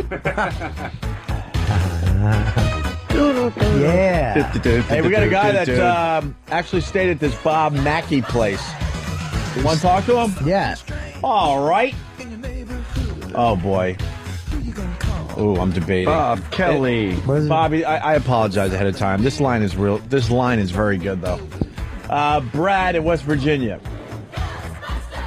Happy birthday, Jimmy. Thank you, Brad. What's Oh, up? wrong guy. Hey guys. Actually, I know why Bob Kelly's afraid of ghosts. Yeah. Every time he does a stand-up act, all he hears is boo. That's hilarious. That was actually a really good line. Yeah. And he delivered it perfectly. He didn't get over anxious. That was a good one. Good for you. Where can I buy a ghost? Boo. Oh, Boo. this question's coming in for Ted, but Ted's mouth is still full, so we're going to hold on for 1 second. Let's get this real story from Mike in Kentucky. Mikey? Mike? You stayed at the Mackey place, Mike? Yeah, I'm from Newport, Kentucky down there, and I don't know if that was just an urban myth or what, but, man, when I was a kid, I used to hear that all the time. What? I was just sitting going, I used to hear that all the time, and then waiting. And What'd then you nothing. hear, sir? Yeah. I'm sorry? Forget. Yeah, I heard something in the background. It was like a voice. Maybe someone else from Kentucky Could've could help been us a out. ghost. Jay from Florida, from Whackbag. Do you guys owe Huey Lewis $3 now? Lingy. And Jamie Hughes from Tom's River. I want to request Werewolf Bar Mitzvah for Bobby Kelly. What was that again? I think that was. I forgot 30 about Rock. that one. That was Tracy. Oh, right. Tracy Morgan. Yeah, if you got that for Bobby, Ted, that'd be great. Who had a question for Ted? Tracy Morgan. Where did Ted? Ted? Ted's around. He is? He just shows up. Ted is ghostly. Can you go old school impression where you turn around and then become Ted when you turn back around? Probably is the way it will happen. It's almost okay. But please go old school. I know it's a visual, but I used to love when they did that on Carson and stuff. What was the line Ed used to use? And it sounds a little something. like I think it would sound something like this. It was so turn wacky. around. Oh, was that awful? I think Rich Little was guilty of that. And then right? sometimes they do the quick turnaround over the shoulder. And then, yeah, the audience applause, and then you go into the. What about Fred Travellini? Was he guilty of that? God, Worst Fred impressionist Travellini. ever. He was on one of the Lena? cruise ships I was on. No. Yeah, he was on one of the cruise ships, and it could possibly have been the worst thing I've ever seen in my life. I was hoping for a torpedo, an errant mine left by some Nazi submarine Some or Somalians. just anything, Somali pirates. An RPG from Anything a but Somalian Fred pirate. Travellini. Yeah. Oof. And what was he doing? What impressions does he claim to do? Like George Bush thinks he's doing that. How's it go? He thought he did. I don't know. I don't remember much of it. I was hoping he would do his finale as Leon Klinghoffer. You should have been like Joe Torres and just raised your hand and go, "Can I? I don't know. Can I try an impression?" And then go up there and Can I please just try? destroy him. I think he did do like a Reagan or something, and it was just he's so bad. He's so awful. He was never good at the impressions. Never. Oh, Fred Trevor. Who was a good impressionist? But then cruise people, they will applaud at the dumbest comics and acts and stuff, and you sit there and you go, what the fuck? Where are you from? They like that shit. You find this entertaining, boat acts. Hells yeah. Ugh. I think Jay Moore does. Jay Moore does a good impressions because he does obscure motherfuckers. Yeah, and he's got like the material. Yeah. Like if you do Colin Quinn impression, you can't just do it and not say things that Colin would say. It doesn't work. Mm-hmm. Like he says shit that Colin would say. All right, let's go to John in Virginia. We got a question for Ted. It's done with that. I don't see Ted. I still see Jimmy, but hopefully Ted will be here in time to answer this question. John in Virginia. Good morning, boys. Hello. Hi. Jimmy, love your show down dirty. I hope they pick it up, man. Oh, from your lips to God's ears. Yeah, I got a question for Ted. I'm experiencing a little paranormal activity around my house. Where could I pick up some, some ghost finding products or anything like that? You know, it's funny you should ask. He turned around and came back. Of course he did. There are plenty of ghost fighting products, and you can get them at Ted's Ghost Fighting Products Emporium. I've got everything from fans Emporium to other things that make the wind move. Ted owns so many emporiums. Excuse me. My eyes are just acting up. I get very nervous when speaking of ghosts. It's a good question, though, sir. Sometimes what I do is I recommend a hammer, and if a ghost is in the area, you just begin hammering him at whatever chair he's sitting on or table he's next to. I thought it would go right through a ghost. It does tend to do that, Anthony. It's a good point. I've gotten scolded quite a few times. Theodore, those are my dishes. Can you use a vacuum? A vacuum? You certainly can if you want to clean up carpet. But as far as ghost hunting, no. Why not? I don't know. I never thought of that. I used a vacuum once to masturbate myself. I made cumsies inside the vacuum. My mother said, Theodore, remove your genitals from inside that vacuum hose. I said, shut up, bitch. And I fucked her in the mouth. I'm only kidding. I'm just being racy. Are there I don't like language like that.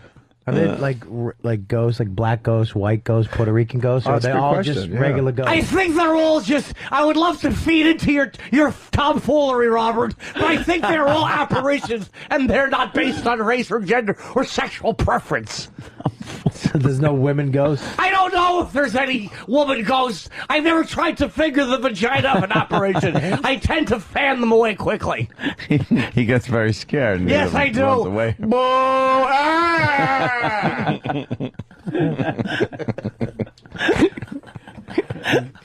Wow. I think a vacuum would work, though, because it would suck him in and then blow him out. Yes, after but they then go. what are you going to do? You'll have a bag full of ghosts? Who needs a vacuum bag full of ghosts? I certainly don't. Couldn't you take him then and throw them out? I'm not carrying a bag of ghosts to the dumbwaiter. The dumbwaiter. You got it. He's supposed to leave a bag of ghosts, and then as soon as they go to the garbage truck, it'll go, and it'll burst the bag and the ghosts will become free yet again. But maybe they'll be down the road and go to somebody else's house. That's a good point, but I don't want to push my ghost problem off on another, Anthony. That's very considerate. Yes, plus I don't think it'll work. I think they'll come back and haunt me mercilessly. Theodore, moo! We have another question for Ted, the ghost scared hunter. and runs away. Yeah, we got Brian in Philly. Another question? Yes, good morning. Good morning. Ted. Yes, Brian, good luck to the Philadelphia Phillies. Well, thank you, sir. Ted, when You're welcome. When you see ghosts, are they naked or are they wearing clothes? I see them as smoky apparitions. I don't see them as faces. Sometimes like a sheet, like Casper often. Oh. Yes, floating by. I one time ran through a patio window because of the ghosts. We're trying to pinch my fanny. Sounds harrowing. It certainly was harrowing, Anthony. It's an excellent word for it. Ted, are you a big fan of the ghost movies? I don't go for scary movies, Gregory. I like Disney films. Yeah. And films that put a smile on my face. I don't like horror films. They frighten me. Yeah. Yes, they do. What was the scariest movie you ever saw? Oh, I don't know. I don't make it through the first. I saw The Exorcist. Yeah. Oh. That was very frightening. That is scary. It certainly is. I threw the DVD out. I was very nervous. Yeah, little Reagan, her name was. Oh, I wouldn't know. I didn't get that far. She, The opening music frightened me, so I removed the DVD and I put in something. Ah! Oh, you're scared of the music. She makes pee-pee on the floor. Yes, I heard that. That's why I got it. I thought that'd be fun. I thought it was pornography. Oh, little girl tinkles, does she? Well, this ought to be interesting.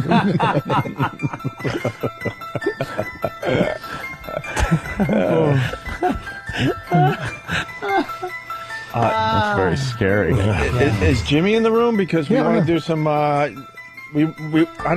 Is Jimmy in the room? Because I want to do some Pendulum remakes. Oh, all right. Oh. Oh, I talked like Jim first. I'm not too much. I'm no Fred Travelina. You kind of messed up the little dumb bit we had going. Hey, Ted's got a dumb waiter. Yeah. Nice to know. Really? Why don't we? Is Voss your waiter? What do you mean? Dumb waiter. All right, listen. We got some Pendulum Tony, remakes. get it? Pendulum remakes. Do we have the hook just to bring everyone yes. on board? Pendulum. The hook of Pendulum, please. Ow! Yeah. Wow. Ow! Very good. We got people remaking that song in many, many different ways. Yeah. And the boys are talking about one that is just unbelievable today. We're going to get to that in a second, but we want to play a couple others before we get there. Oh, little tiger baby. What's wrong with its foot? He's injured his foot, Anthony. Oh, my good God. Oh, no. The little tiger has stepped on a tack. I don't think that would hurt him that much. He looked very injured. Yeah. Wow, she's hot, too. So that MSNBC, they just like pile on the hot chick reporters. You think that one's hot? She's all right. She's better than any other report. Like, reporter, you got to kind of set the bar. Yeah, like Roz Abrams, who hasn't jerked off to her many times. Roz. That's my I want Roz Abrams to shit on my chest. Oh, God. Be a stinky one, I bet. Oh, God. I smell like liverwurst. Picture Roz Abrams takes giant dumps. Roz. You guys want to hear some of these Pendulum remakes? Please. Scat Queen, Roz Abrams. Danny's going to help us through this. What's the first one you want to take a look at? Well, if we could run the gauntlet of from terrible to really, really good, and if we're going to do that, the original, you mean? Everybody's favorite from my radio store, Ziggy, has entered his what I entitled "Embarrassingly Bad Entry."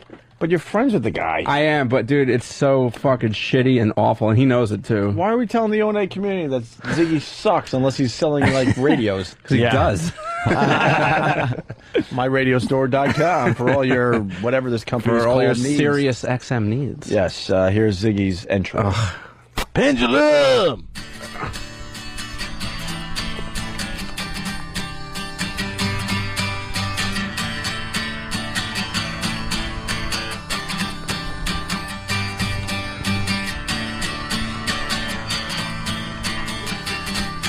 And that's Ziggy. Wow, what the fuck was he thinking? Yeah, Does he sing? yeah, he does. It's coming up. It like.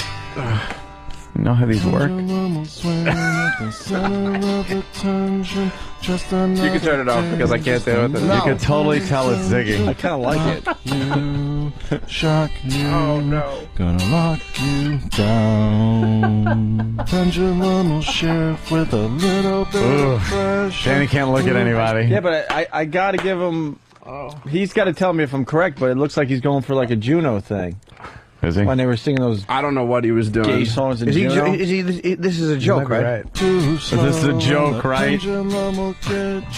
Show you, gonna throw you around. You did the crime, but not the time. Now you're gonna pay for what you've done.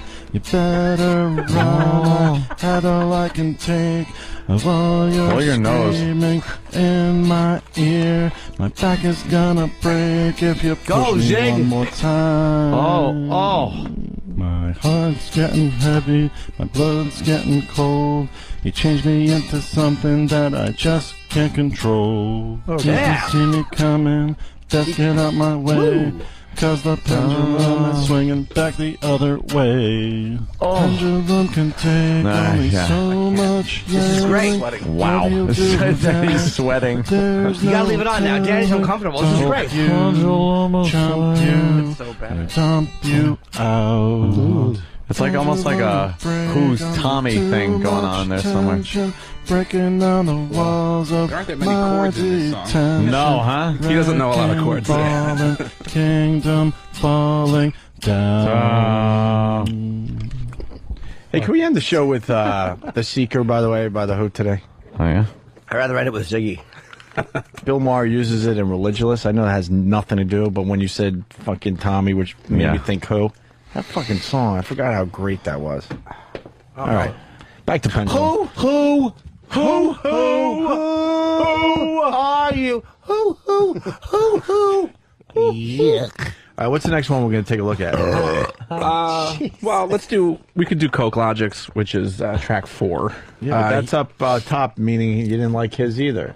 It was all right. He's got a very strange style. This is the remixed one. He had sent in another one, which he wasn't happy with, and this was his final draft. Someone is, I don't know, Dan in Ohio is saying that was good. Dan, there was something about that dumb thing. Dan. No way. Yeah, the end of it. Dan. What? Huh? Maybe he's deaf and can't hear you talking. Hey, Dan. What? What is he? Forget it. All right, Coke Logic.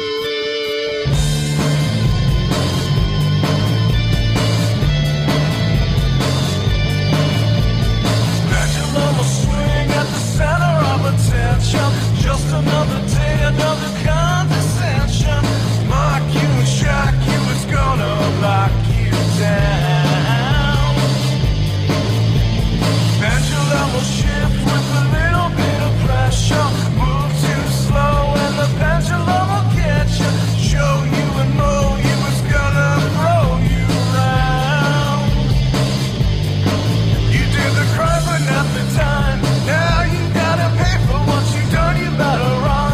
I've had all I can think of, all your screaming in my ear. My back is gonna break if you push me one more time. My heart's getting heavy, my blood's getting cold. You changed me into something that I just can't control. When you see me coming, best get out of my way.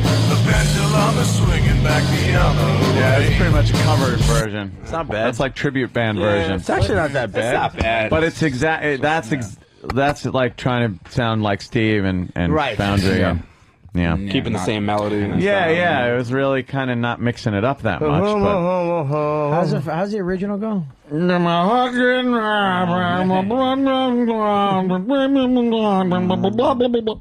out of my way. Get out of my way. We're going to end this with a really, really good one, but a couple more maybe? Yeah, this Which one one you want is to play? this one came in a couple days ago. It's really weird. It's kind of like a 8-bit Nintendo game style. Oh, nice. Okay. Kind of like the Mega Man opening, sort of. And this is from John. Yeah. Welcome aboard, John. John. Hey, John. Hey, John. Hey, John. Welcome to the John. program. Do it for Johnny. Ooh. Wow. Nice.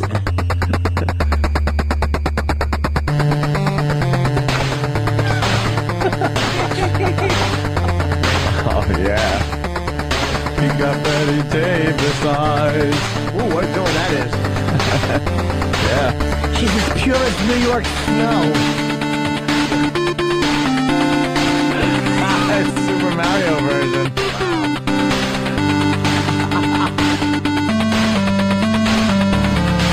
This is actually in Mega Man 9 when you fight Homo Man. He bends over and fires belt balls at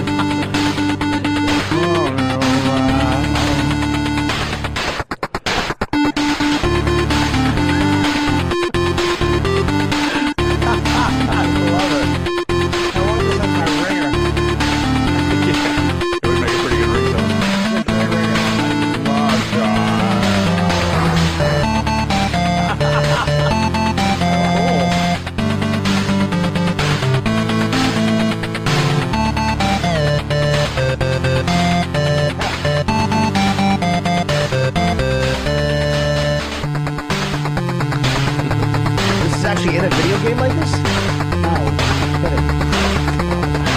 That's really. Bobby actually said, "This is in a video game like this." I didn't say that was Norton. Oh, okay. I thought Mr. Gullible. No, I was saying it as a, give me a new nickname, douchebag. No, the Mr. Gullible man in the Gullible. world said it because I said that like this is a video game like this is a goof, and Bob goes no. I'm like, I was kidding. Oh, okay. Yeah. So you were gullible. I guess I have a new nickname. Hey, we got a great idea off the instant feedback. Every day, can we feature one of these? Yeah, in between the two shows. Sure. You know what I mean? Start the show off, with one of them. I want that because we can't play all these all the way through. We're getting just too many. Okay. So starting tomorrow, we'll just feature some of the ones that we've played and some of the ones that we haven't, and just make a nice variety. Which one you want to listen to next? Next up, we could do track 10. It's a band called Black Orc Arkansas. Oh my god! Now this is where we're starting like the really good entries. Like everything now on is actually like really good stuff. What was wrong with the 8-bit? Well, it was good, but it was it was a goof. But Yeah, I'm saying like this, novelty act. yeah, it's That was novelty cool. kind of stuff. This these are like really good submissions. This Everyone's saying that was the best one yet. Well, you know what? Yeah, they wanted it for was the best one They yet. wanted for a ringtone. Until you hear the rest of these. This band, Jimmy's gonna love this one because these guys kind of have a real early Sabbath sound, and the guy kind of sounds a little like Ozzy. A little Ozzy. I think I would love to hear Sabbath cover this. Yeah. Oh yeah, that'd Probably be not gonna a happen. treat. So we're starting to get serious with the. Yeah, these are the real serious We're ones. starting to get with the. I Yeah, did talk. these are the serious ones. Okay. Black Orc, Arkansas.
Not bad. Not bad at all.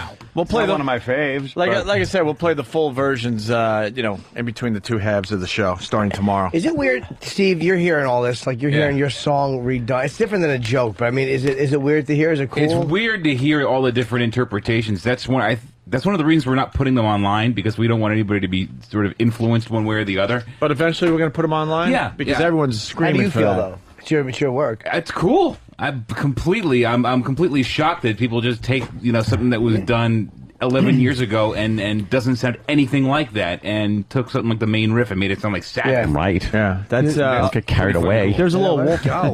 little wolf mother in there too. Yeah, Yes. a little bit. Yeah. I like Steve's the wolf acting like mother. it's a U2 tribute. I wasn't. The vocals didn't thrilled get with you? the vocals. Yeah, I prefer a little the cartoony. Yeah, I agree. I kind of like the. It was different though. I liked it. Blue I Heel like from the Kentucky, guitar thanks. myself. I like Yeah, the the uncomfortable music ones was good. better. That's but pretty good. The Here. good ones are fucked up. Next up is a band called Aspirin Hammer. Okay. And this is in the style of the Ramones. Oh, when it said Ramon style, I was thinking Ramon. Oh, no. Like the actual the band. Oh, very cool. All right, let's check out Aspirin Hammer.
Get out of my way, cause the pendulum is swinging back the other way. I like this one.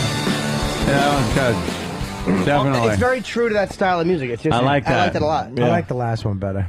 No, I liked that one. Well, Bob, we're going to have to agree to disagree, but Wow. that's what's good about our country. Once again, we'll play the full versions in between the two halves of the show. I like just playing through the chorus, and then, that's all you really need. You know what? You don't need any more. No. What's the Why next did one? Olivia Newton-John's W's look like U's? God, that fucking, the brilliance of that joke. Sorry. I've been obsessed for 24 hours with the physical perfection of that joke. It annoyed me. It was so good. Thank you, sir. Jesus Christ, was that a gem? A doozy. That was the proverbial home run. Oh, thank you. And out of the Parker. Dude, that was just... And that was it almost artistic. Mean-spirited. It had everything. It was brutal and unnecessary. Unnecessary. All the features. Unprovoked. There's no reason for it. How could she provoke that? I don't know. Showing up in a fucking bikini top.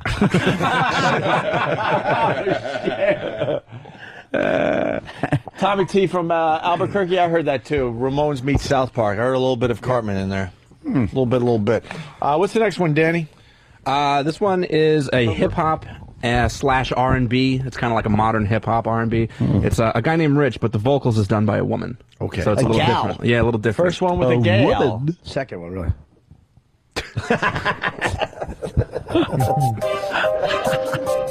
I'm sorry. Oh. No. Ah! He rubs his beard on my neck and I make cumsies. It hurts. Pendulum, pendulum, pendulum. Pendulum, pendulum, pendulum.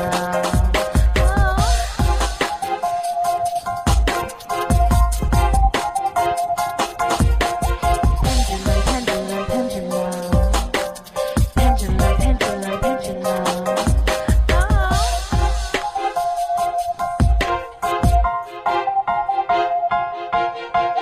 Pendulum will swing at the center of attention. Just another day, another condescension. Mock you, shock you, gonna lock you down. Pendulum will shift a little bit of pressure. Move too slow and the pendulum will get you. Show you, mow you, gonna throw you around. You did the crime, but not the time. Now you got to pay for what you've done. You better run.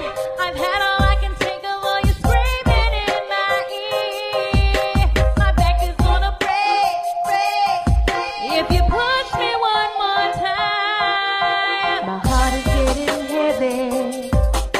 My blood is getting cold.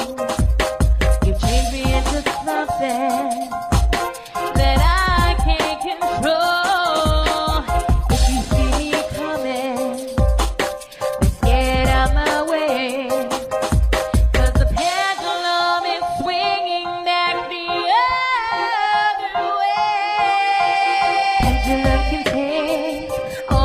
woman. A lot of comments coming in on this one. Oh, no kidding. Yes. A lot of people comments. not a fan of the genre. Pat from Munagi saying sounds like every porn chick that goes into singing. Other people asking, is this the new James Bond song for the new James Bond movie? Wasn't this song in Scarface? Nice. Really, I don't think they're digging it that much. All right, well, what are you going to do? That song made me hate the word pendulum. Pendulum. Pendulum. Pendulum. We can play Ziggy's again if you want. Paris Hilton. Ziggy's was very good. I like Ziggy's. I like Ziggy's. There's something about it I like. There's something about that shit. You know, he's alone on GarageBand Horrid. all day. Ziggy's was terrible. Terrible. CD, CD. And you know he started it as like a serious thing, and then he knew it sucked, so then he just went with it. Yeah, but like he was that all started serious. as a like a soulful Do thing. you think he let his girl listen to it? What do you think? I think it's good. No, seriously, is my vocals? Yeah, they're okay. She's lying to his face. All right, let's. What, you mean the original or the Ziggy one? We got two more to go, and everyone's saying this. The last one could win the whole thing. Really? Gino from Philly. If Danny doesn't win line of the day for his Mega Man 9 line, I will stab a bitch. That's a good I one. spit coffee all over my keyboard. Great job, Danny. The next one's from Matt. Yeah, this is it's a duet actually with the chick too. I forget. I don't have her name here, but this is like they're really talented like jazz musicians, and they decided that they don't like lounge jazz. So what a perfect way to incorporate shitty music and a shitty song by putting the two together. It's really good? I think it's really good. All right. Oh, shit. This could be good. Has potential already.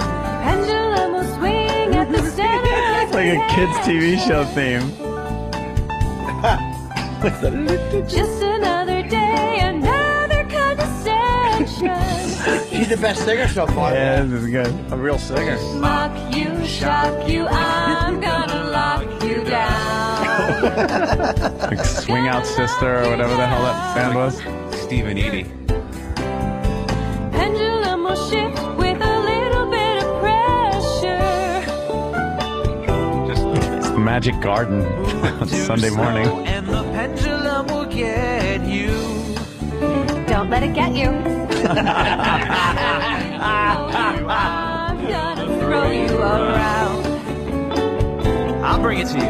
You did the crime, but not the time. Now you gotta pay for what you've done. You better run. I've had all I can take of your screaming in my ear. My back is gonna break if you push me one more time. Don't push me. My heart's getting heavy, my blood's getting cold. You change me into something that I just can't control. If you see me coming, best get out of my way. Wait, is there a way to rewind? I gotta hear that line again. She did that. She did it. That was great. My way. We love the little nuances that you hear in some of these things. Yeah. Don't push me. My heart's getting heavy, my blood's getting cold. You change me into something that I just can't control. If you see me coming, best get out of my way. I'm swinging back the other way. Swing it back the other way. Someone wrote Peter, Paul, and Fairy.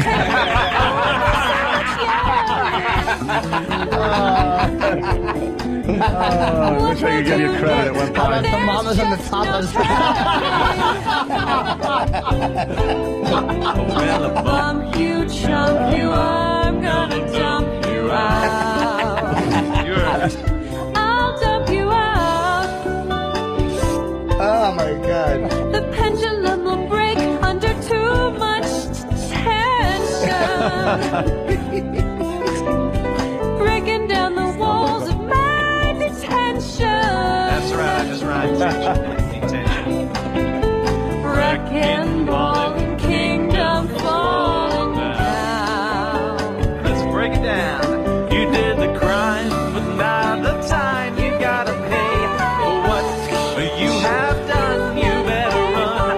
I have all I can take of your screaming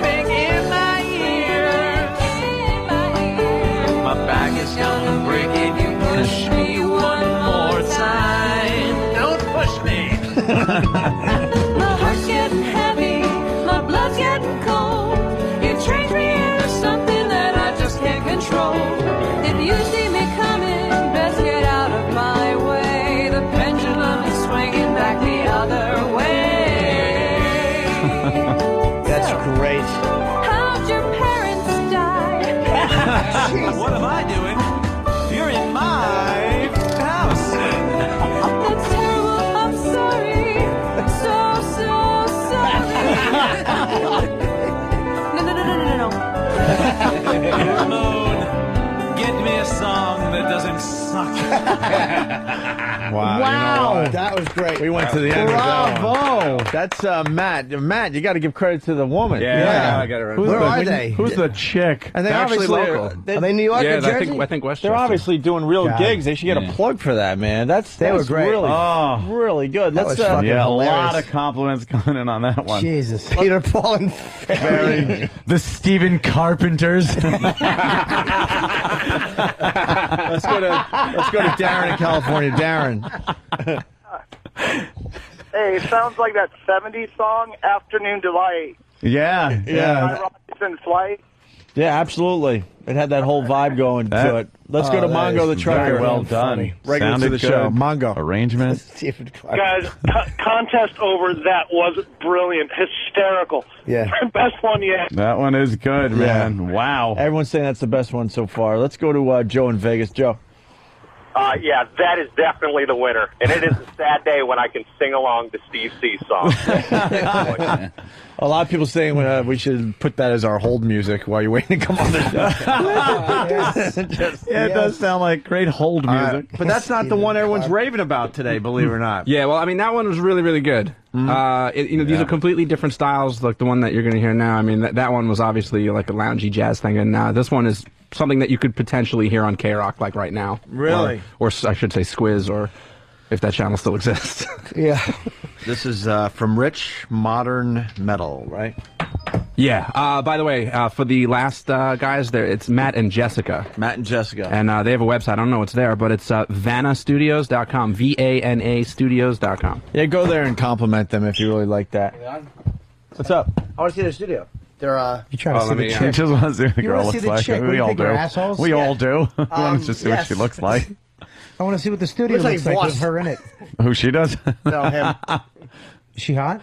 It's only him so far. Yeah, enough for you, Matt. Self-centered ass. I know. Just puts his name on there. She was singing all the fucking parts. You were just harmonizing, douche. I know. Jesus Christ. Got a picture with Ho Ho Hoey. Oh, really? Yeah. That's it. That's it. All right. This fucking Matt's a real creep. Everybody wants a copy of that. Can we throw? We can throw that one up there at least. Eventually, we'll have all these for you guys to For sale. download. Yeah, for sale. $15 a song. All money going to us. We have to get that in elevators. That's what Jeremy in Indiana. You might as well because I'm always going down. They call me the Seeker. Oh, that was good.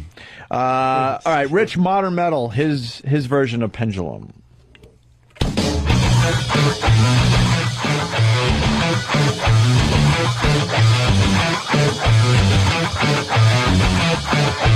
Pendulum will swing at the center of attention. Just another day, another condescension. Lock you, shock you, gonna lock you down. Pendulum will shift with a little bit of pressure. Move too slow and the pendulum will get you. Show you more, you gonna slow you around. You did the crime another time. Now you're gonna pay for what you done. You better run. Add all I can take of all you screaming in my ear. Back is gonna break. If you push me one more time. My heart's getting heavy, my blood's getting cold. You change me into something that I can't control. If you see me coming, let's get out of my way. Pendulum is swinging back the other way. My heart's getting heavy, my blood's getting cold. You change me into something that I can't control. If you see me coming, let's get out of my way. Pendulum is swinging back the other way.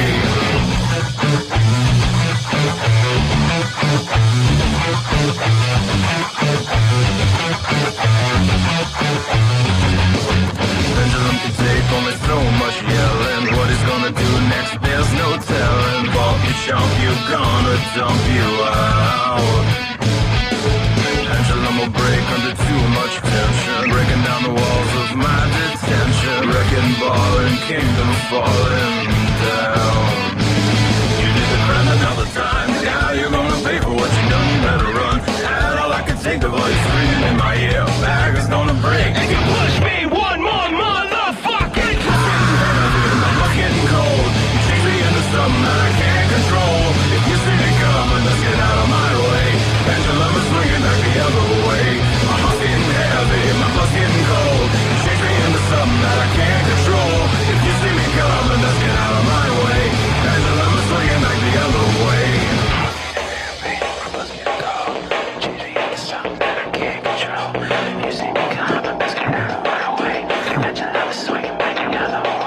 My heart's getting heavy, my blood's getting cold. You change me into something that I can't control. If you see me coming, just get out of my way. The pendulum is swinging back. My heart's getting heavy, my blood's getting cold. You change me into something that I can't control. If you see me coming, just get out of my way. Pendulum is swinging back the other way. My heart's getting heavy, my blood's getting cold. You change me into something that I can't control. If you see me coming, just get out of my way. Pendulum is swinging back the other way.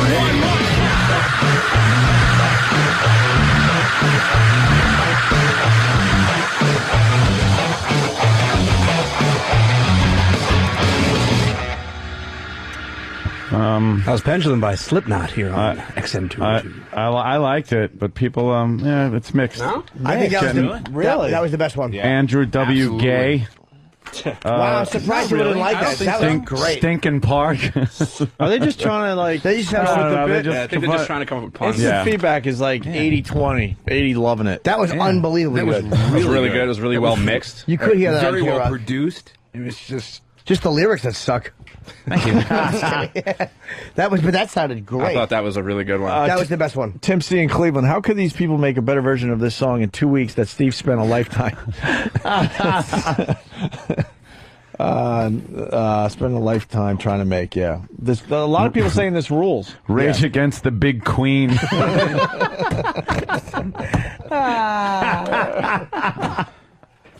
Oh, people are wishing that the girl that did "I saw the signs." I saw the signs.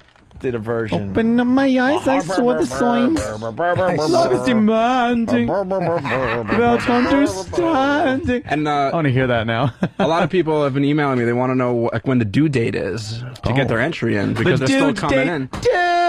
Oh, the due date. The due date. Right now, there isn't one set yet. So if you're still working on one, don't be discouraged because right now it's open. Yeah, when the bit starts getting old, then we'll throw a date on it. I think we're working on a prize too. Does it bother you that these are better than the original? not at all. Not at all. Ziggy's was better than the original. Did you like that last one, though? I really did like that last one. Do you wish that you could jump in and sing it again? Try it again? I wish that I could have sang that one, not the one I Yourself a DeLorean, my friend. Steve just wishes he could sing. God damn it. Stephen Carr you're talking to. If you see him, If you see him coming, that is way. just acknowledge he's, Yeah. Oh, the feedback loved that one, Ant. That was great. They loved that one. Yeah, that was a good one. Stinking Park is pretty fun. Rage Park. Against the Big Queen. Rage Against the Big Queen. You gotta shoehorn it a little, but it works. 9-inch uncut. I didn't write that. Somebody on the feedback wrote that. Oh, did they? I don't see it. If it worked, you were taking credit. I don't see it. Fucker. It's great. You just blame all your bad jokes on fucking Pal Talk. Yeah.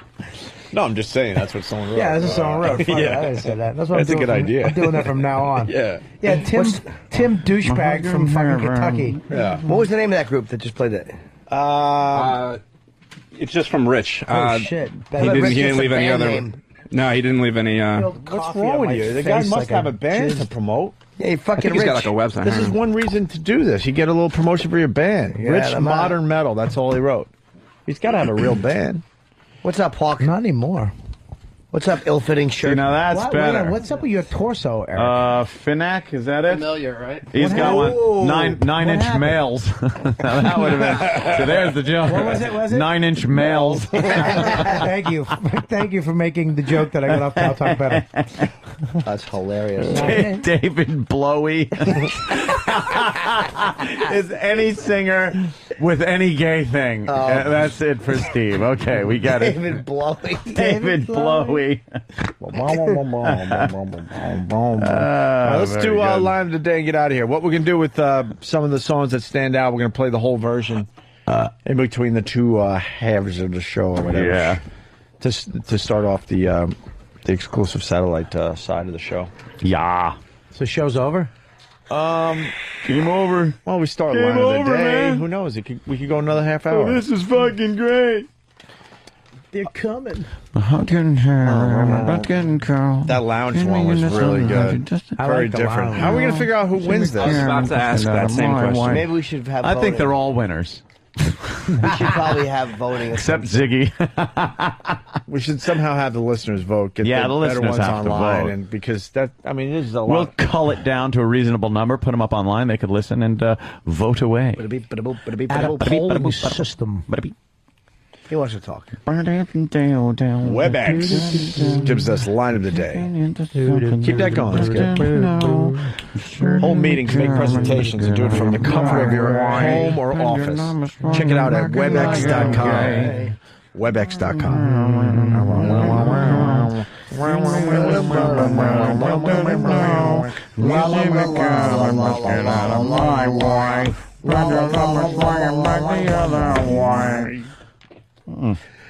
My heart's getting heavy. Ted. I don't know the lyrics, Stephen, but that's a lovely song. Thank you, Ted. I appreciate Pendulums that. do swing, too. Works out well. How do you know about pendulums? I've seen them swinging in clocks, in grandfather clocks that stop suddenly in the presence of ghosts. I thought perhaps you might have been in the business of selling them. Maybe Ted. I've never sold pendulums. That's a dirty business, Daniel, and I won't be involved in it. A dirty It business. certainly is. There's no corruption like there is in the pendulum business. We all know that. All most pendulums sold are counterfeited. They're spray painted cow patties with little sticks on them. I never remember seeing a pendulum store. Can you figure out one? I once purchased a clock, and the pendulum inside was a cow patty with a stick on it, and my whole apartment smelled like duty. Where did you purchase the pendulum? What's that? Where did you purchase the pendulum? It was at a garage sale. They had 1,400 pendulums for sale. I didn't know how they got them. I didn't want to know. That doesn't sound like a garage sale. That sounds like a store of some No, kind. it was a garage sale. It was my neighbor. He was damn going it. away for child molesting charges. Danny's just laughing at me. I'm trying so hard. What'd you say? I just want to know if there's a store that No, sells there's them. not. I've answered that question, Anthony. What do you want me to say? Oh, yeah, there's a store called Pendulum Emporium. I won't feed into that. I'm not here to abuse anybody. He won't feed into I that. will not feed into that type of pendulum propaganda. Chicanery. It's chicanery at the highest level. The pendulum business is a dirty business, and I won't laugh about it. Oh, I'm sorry. That's sorry, all right. Ted. I'm sorry to shout. That's okay. I didn't mean to Understand shout. your I anger. hate shouting. Cow patty and the stick. That would Yes, make me they're angry. pendulums, and they spray paint them. They look just like real pendulums. You would know it if you didn't take a bite out of them. That's how you test it. Remember they used to test coins? They would bite the coin. That's to make sure it's not shit. I never knew. Wow. Yes. Oh, my fucking head hurts. You don't want to be wrong on that one, do you? God. That's a damn good song. Let's get out of my way. Pendulum swinging back the other. Very good. That's a toe tapper. Yeah. Thank you. Oh, you're very welcome, Stephen. I'm a big fan of your work, despite your homosexuality. I don't care. I know you don't. Even though the Bible says it's wrong. It certainly does. Thank you, Ted. Fun improv with you. I knew that was fucking coming. Perfect. Here is a runner-up line of the day. It's like, what's the C word for gay? What is like? Oh, Carlisi.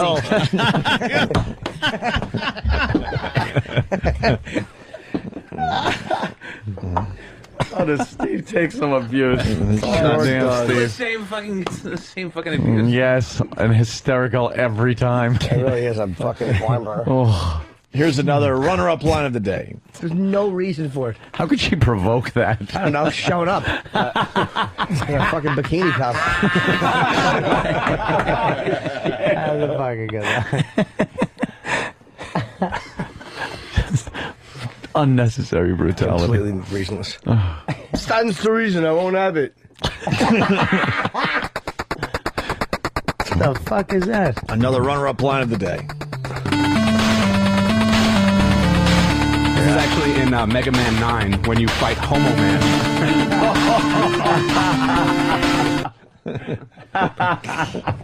Nice. What are we up to? Homo Man. Fucking poor Steve. We're getting there. One more runner-up.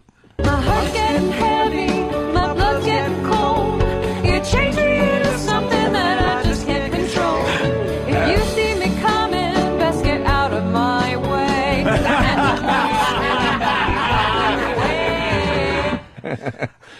That was really That's good. my man. favorite. I Yeah. think that was my That was favorite. good.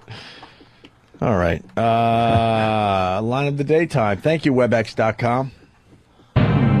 Here comes. That's thievery, Anthony. I can't help it. I love doing this impression.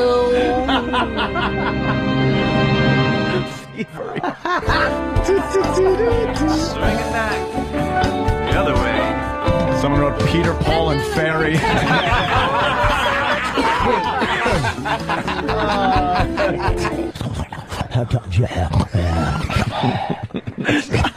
Oh, that was the demon phone call, Robert. Yeah, so someone gets line of the day today. Yes, somebody. I apologize. was a People pal on Pal talker. Talk know who it was. Nice. So, Congrats very to that good. guy or girl. Bless you. Or gal. You actually won line of the day. Wow, this is fun. Bobby, thank you so much. Such a pleasant, Yeah. sweet voice. That's great job. I want to not a fucking pig. Yeah. Yeah. Just a Maybe that's why she's not on the Fat website. chick, Jesus, yeah, hopefully not. Works at the front desk of a Holiday Inn. Some fat One of pig those. who never Yeah. made it. Jesus. Got a sweet voice of love. She likes Yeah. to sing in the shower. She's fucking washing out her rotten fat cunt flaps. Folds. Yeah. Oh, no, we're just being awful about it. We don't know who she is. She gave us the best It's an imaginary person right now. Exactly. She's rubbing a loofah on the back of her fat twat lip. She gave us gold today. We don't even know if it's her. Well, you have a pretty good idea, though. You got to Yeah, she's not on the site. That's got to be a fucking problem. God Who is damn it? Chris OBX. Chris OBX. That's who wound up getting line of the day today. Good. With that great line. This is your show, too, people. Yeah. Wilbur Theater. Robert Kelly will be there Friday. This Friday night, one show. One show. Friday night, Wilbur. Let's go to Theater, Ticketmaster. Yeah, please. Please. Yeah. Created a fucking monster with Sal, by the way. Oh, Really? my God. He won't stop with he was talking to people. I was at a wedding on Sunday, and he was talking to people, and he's like, "Yeah, this is Anthony," because he always does this. Opie and Anthony show. Did you hear it? I got line of the what did I get, Rue? What did I get? The thing of the day of the week or something? Like, no, it's line of the day, Rue. That's what. Tell him. And no one knows unless you know the show. You don't even know what he's talking about. He's like, at the end of the show, it's a line. We got to bring him back Sal. in. Oh, I know. He killed for won't us. stop. That's He's great. like, if you need, if Jimmy's not in one day, I'll sit in. All right, Sal, calm down. Yeah. Very cool. Yeah. I got stood up on that wedding, too. What? Fucking bitches. Who Had stood it. you up? I don't even want to Wait, who got married? I'm not even going to say, but Okay. I got fucking stood up, and I'm pissed. Just Coin City yourself, not even a friend of mine. Oh no, you were supposed to have a friend go to the wedding with you? Yes. What happened? I don't know. Apparently someone got too intoxicated and couldn't wake up. Oh no. Did somebody's alcoholism? Yes. Oh my God. Affected your alcoholism? Oh, that's bad news. You were at the wedding all by your lonesome? No. I hate being No, I did. stood up. I went along. I didn't care. My family was there. I had Did you fun. do the chicken dance by yourself? I didn't do any chicken dance. I didn't do anything. I sat in my seat and I drank. Chicken dance is fun. I I laugh the whole time I do it. I flap my arms like a chicken. I even cluck. No, I just sit there and You ever do the chicken dance at a wake? That really bothers people. Yeah, especially if it's the child's wake. That little teeny coffin. Just to try to cheer the parents up. Oh, God. And then you open the thing and you shake the toddler. Look, he's alive. I'm so sorry. That's right. I try to get the whole family laughing. I'm like, lighten up, you can have another one. You know, you take his two little hands and clap them together at that part. I say he's up there doing the chicken dance in the sky with the Lord. Oh, is that horrible? Look at him in his little outfit. He wouldn't be wearing a little suit. Yes, he would. It's his only little suit, though. I know, he's only got one. He was only a little boy, 4 or 5. Kids only wear suits for one reason. I always try to spin it in positive and go, at least you save money. It's a little coffin. It couldn't have cost as much as the big one. I flap my arms wildly like a chicken. And the parents never laugh. They just hear this head as they wheel that useless bicycle out to the curb.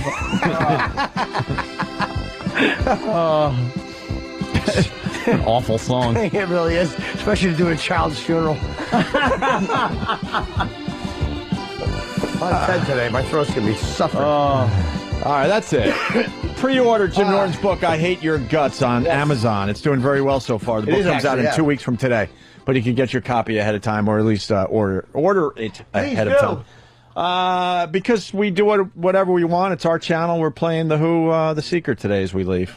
No real good reason. I just heard the song in Religulous and said, fuck, that's a great song and I want to hear it again. So we'll see you guys tomorrow.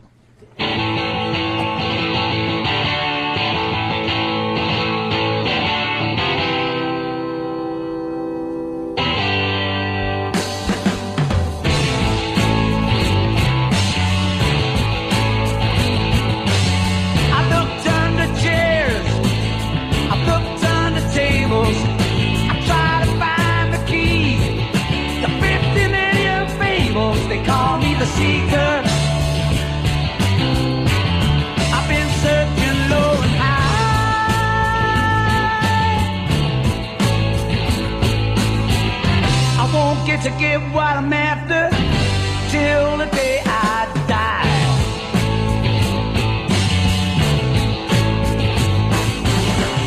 I asked Bobby Dylan, I asked the Beatles, I asked Timothy Leary, but he couldn't help me either. They call me the seeker.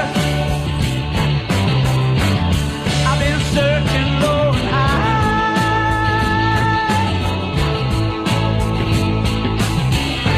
Won't get to get what I'm after till the day I die.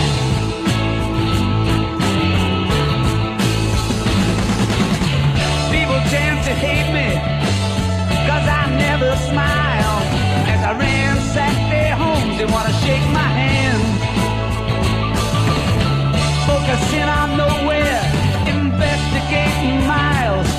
I'm a seeker, I'm a really desperate man.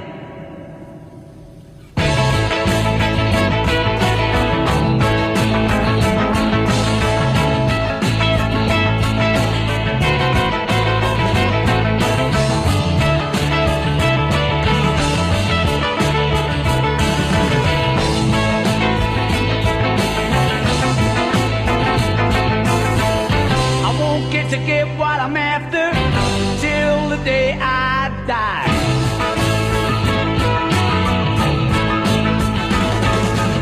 I learned how to raise my voice in anger. Yeah, but look at my face, ain't this a smile? I'm happy when life's good, and when it's bad I cry. I got values, but I don't know how or why. I'm looking for me, you're looking for you. We're looking at each other and we don't know what to do. They call me the seeker. I've been searching low and high.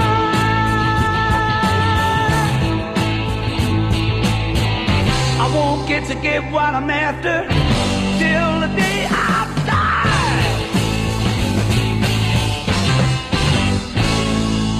Hey, this is Duff McKagan, and you're listening to Stephen Carr, lead singer of Foundry. Enroll in the Steve Carlisi School of Improv. Here's one of my students now. Give me a person, an occupation, and a situation. Okay, a fireman, a firehouse, and a fire. Yes, I think there's been a fire and somebody needs help. This kid's a genius. He's my best student. All right, we're going to pick an object, a comb. It's a comb. My hair must be messy. That's it. Oh my God. I'm in tears over here. Someone in the audience pick an occupation. Producer. I have no idea what that is. How's that for improv? When in doubt, open your eyes wide and panic. Enroll in the Steve Carlisi School of Improv. Yes, I get it. I have no improv skills.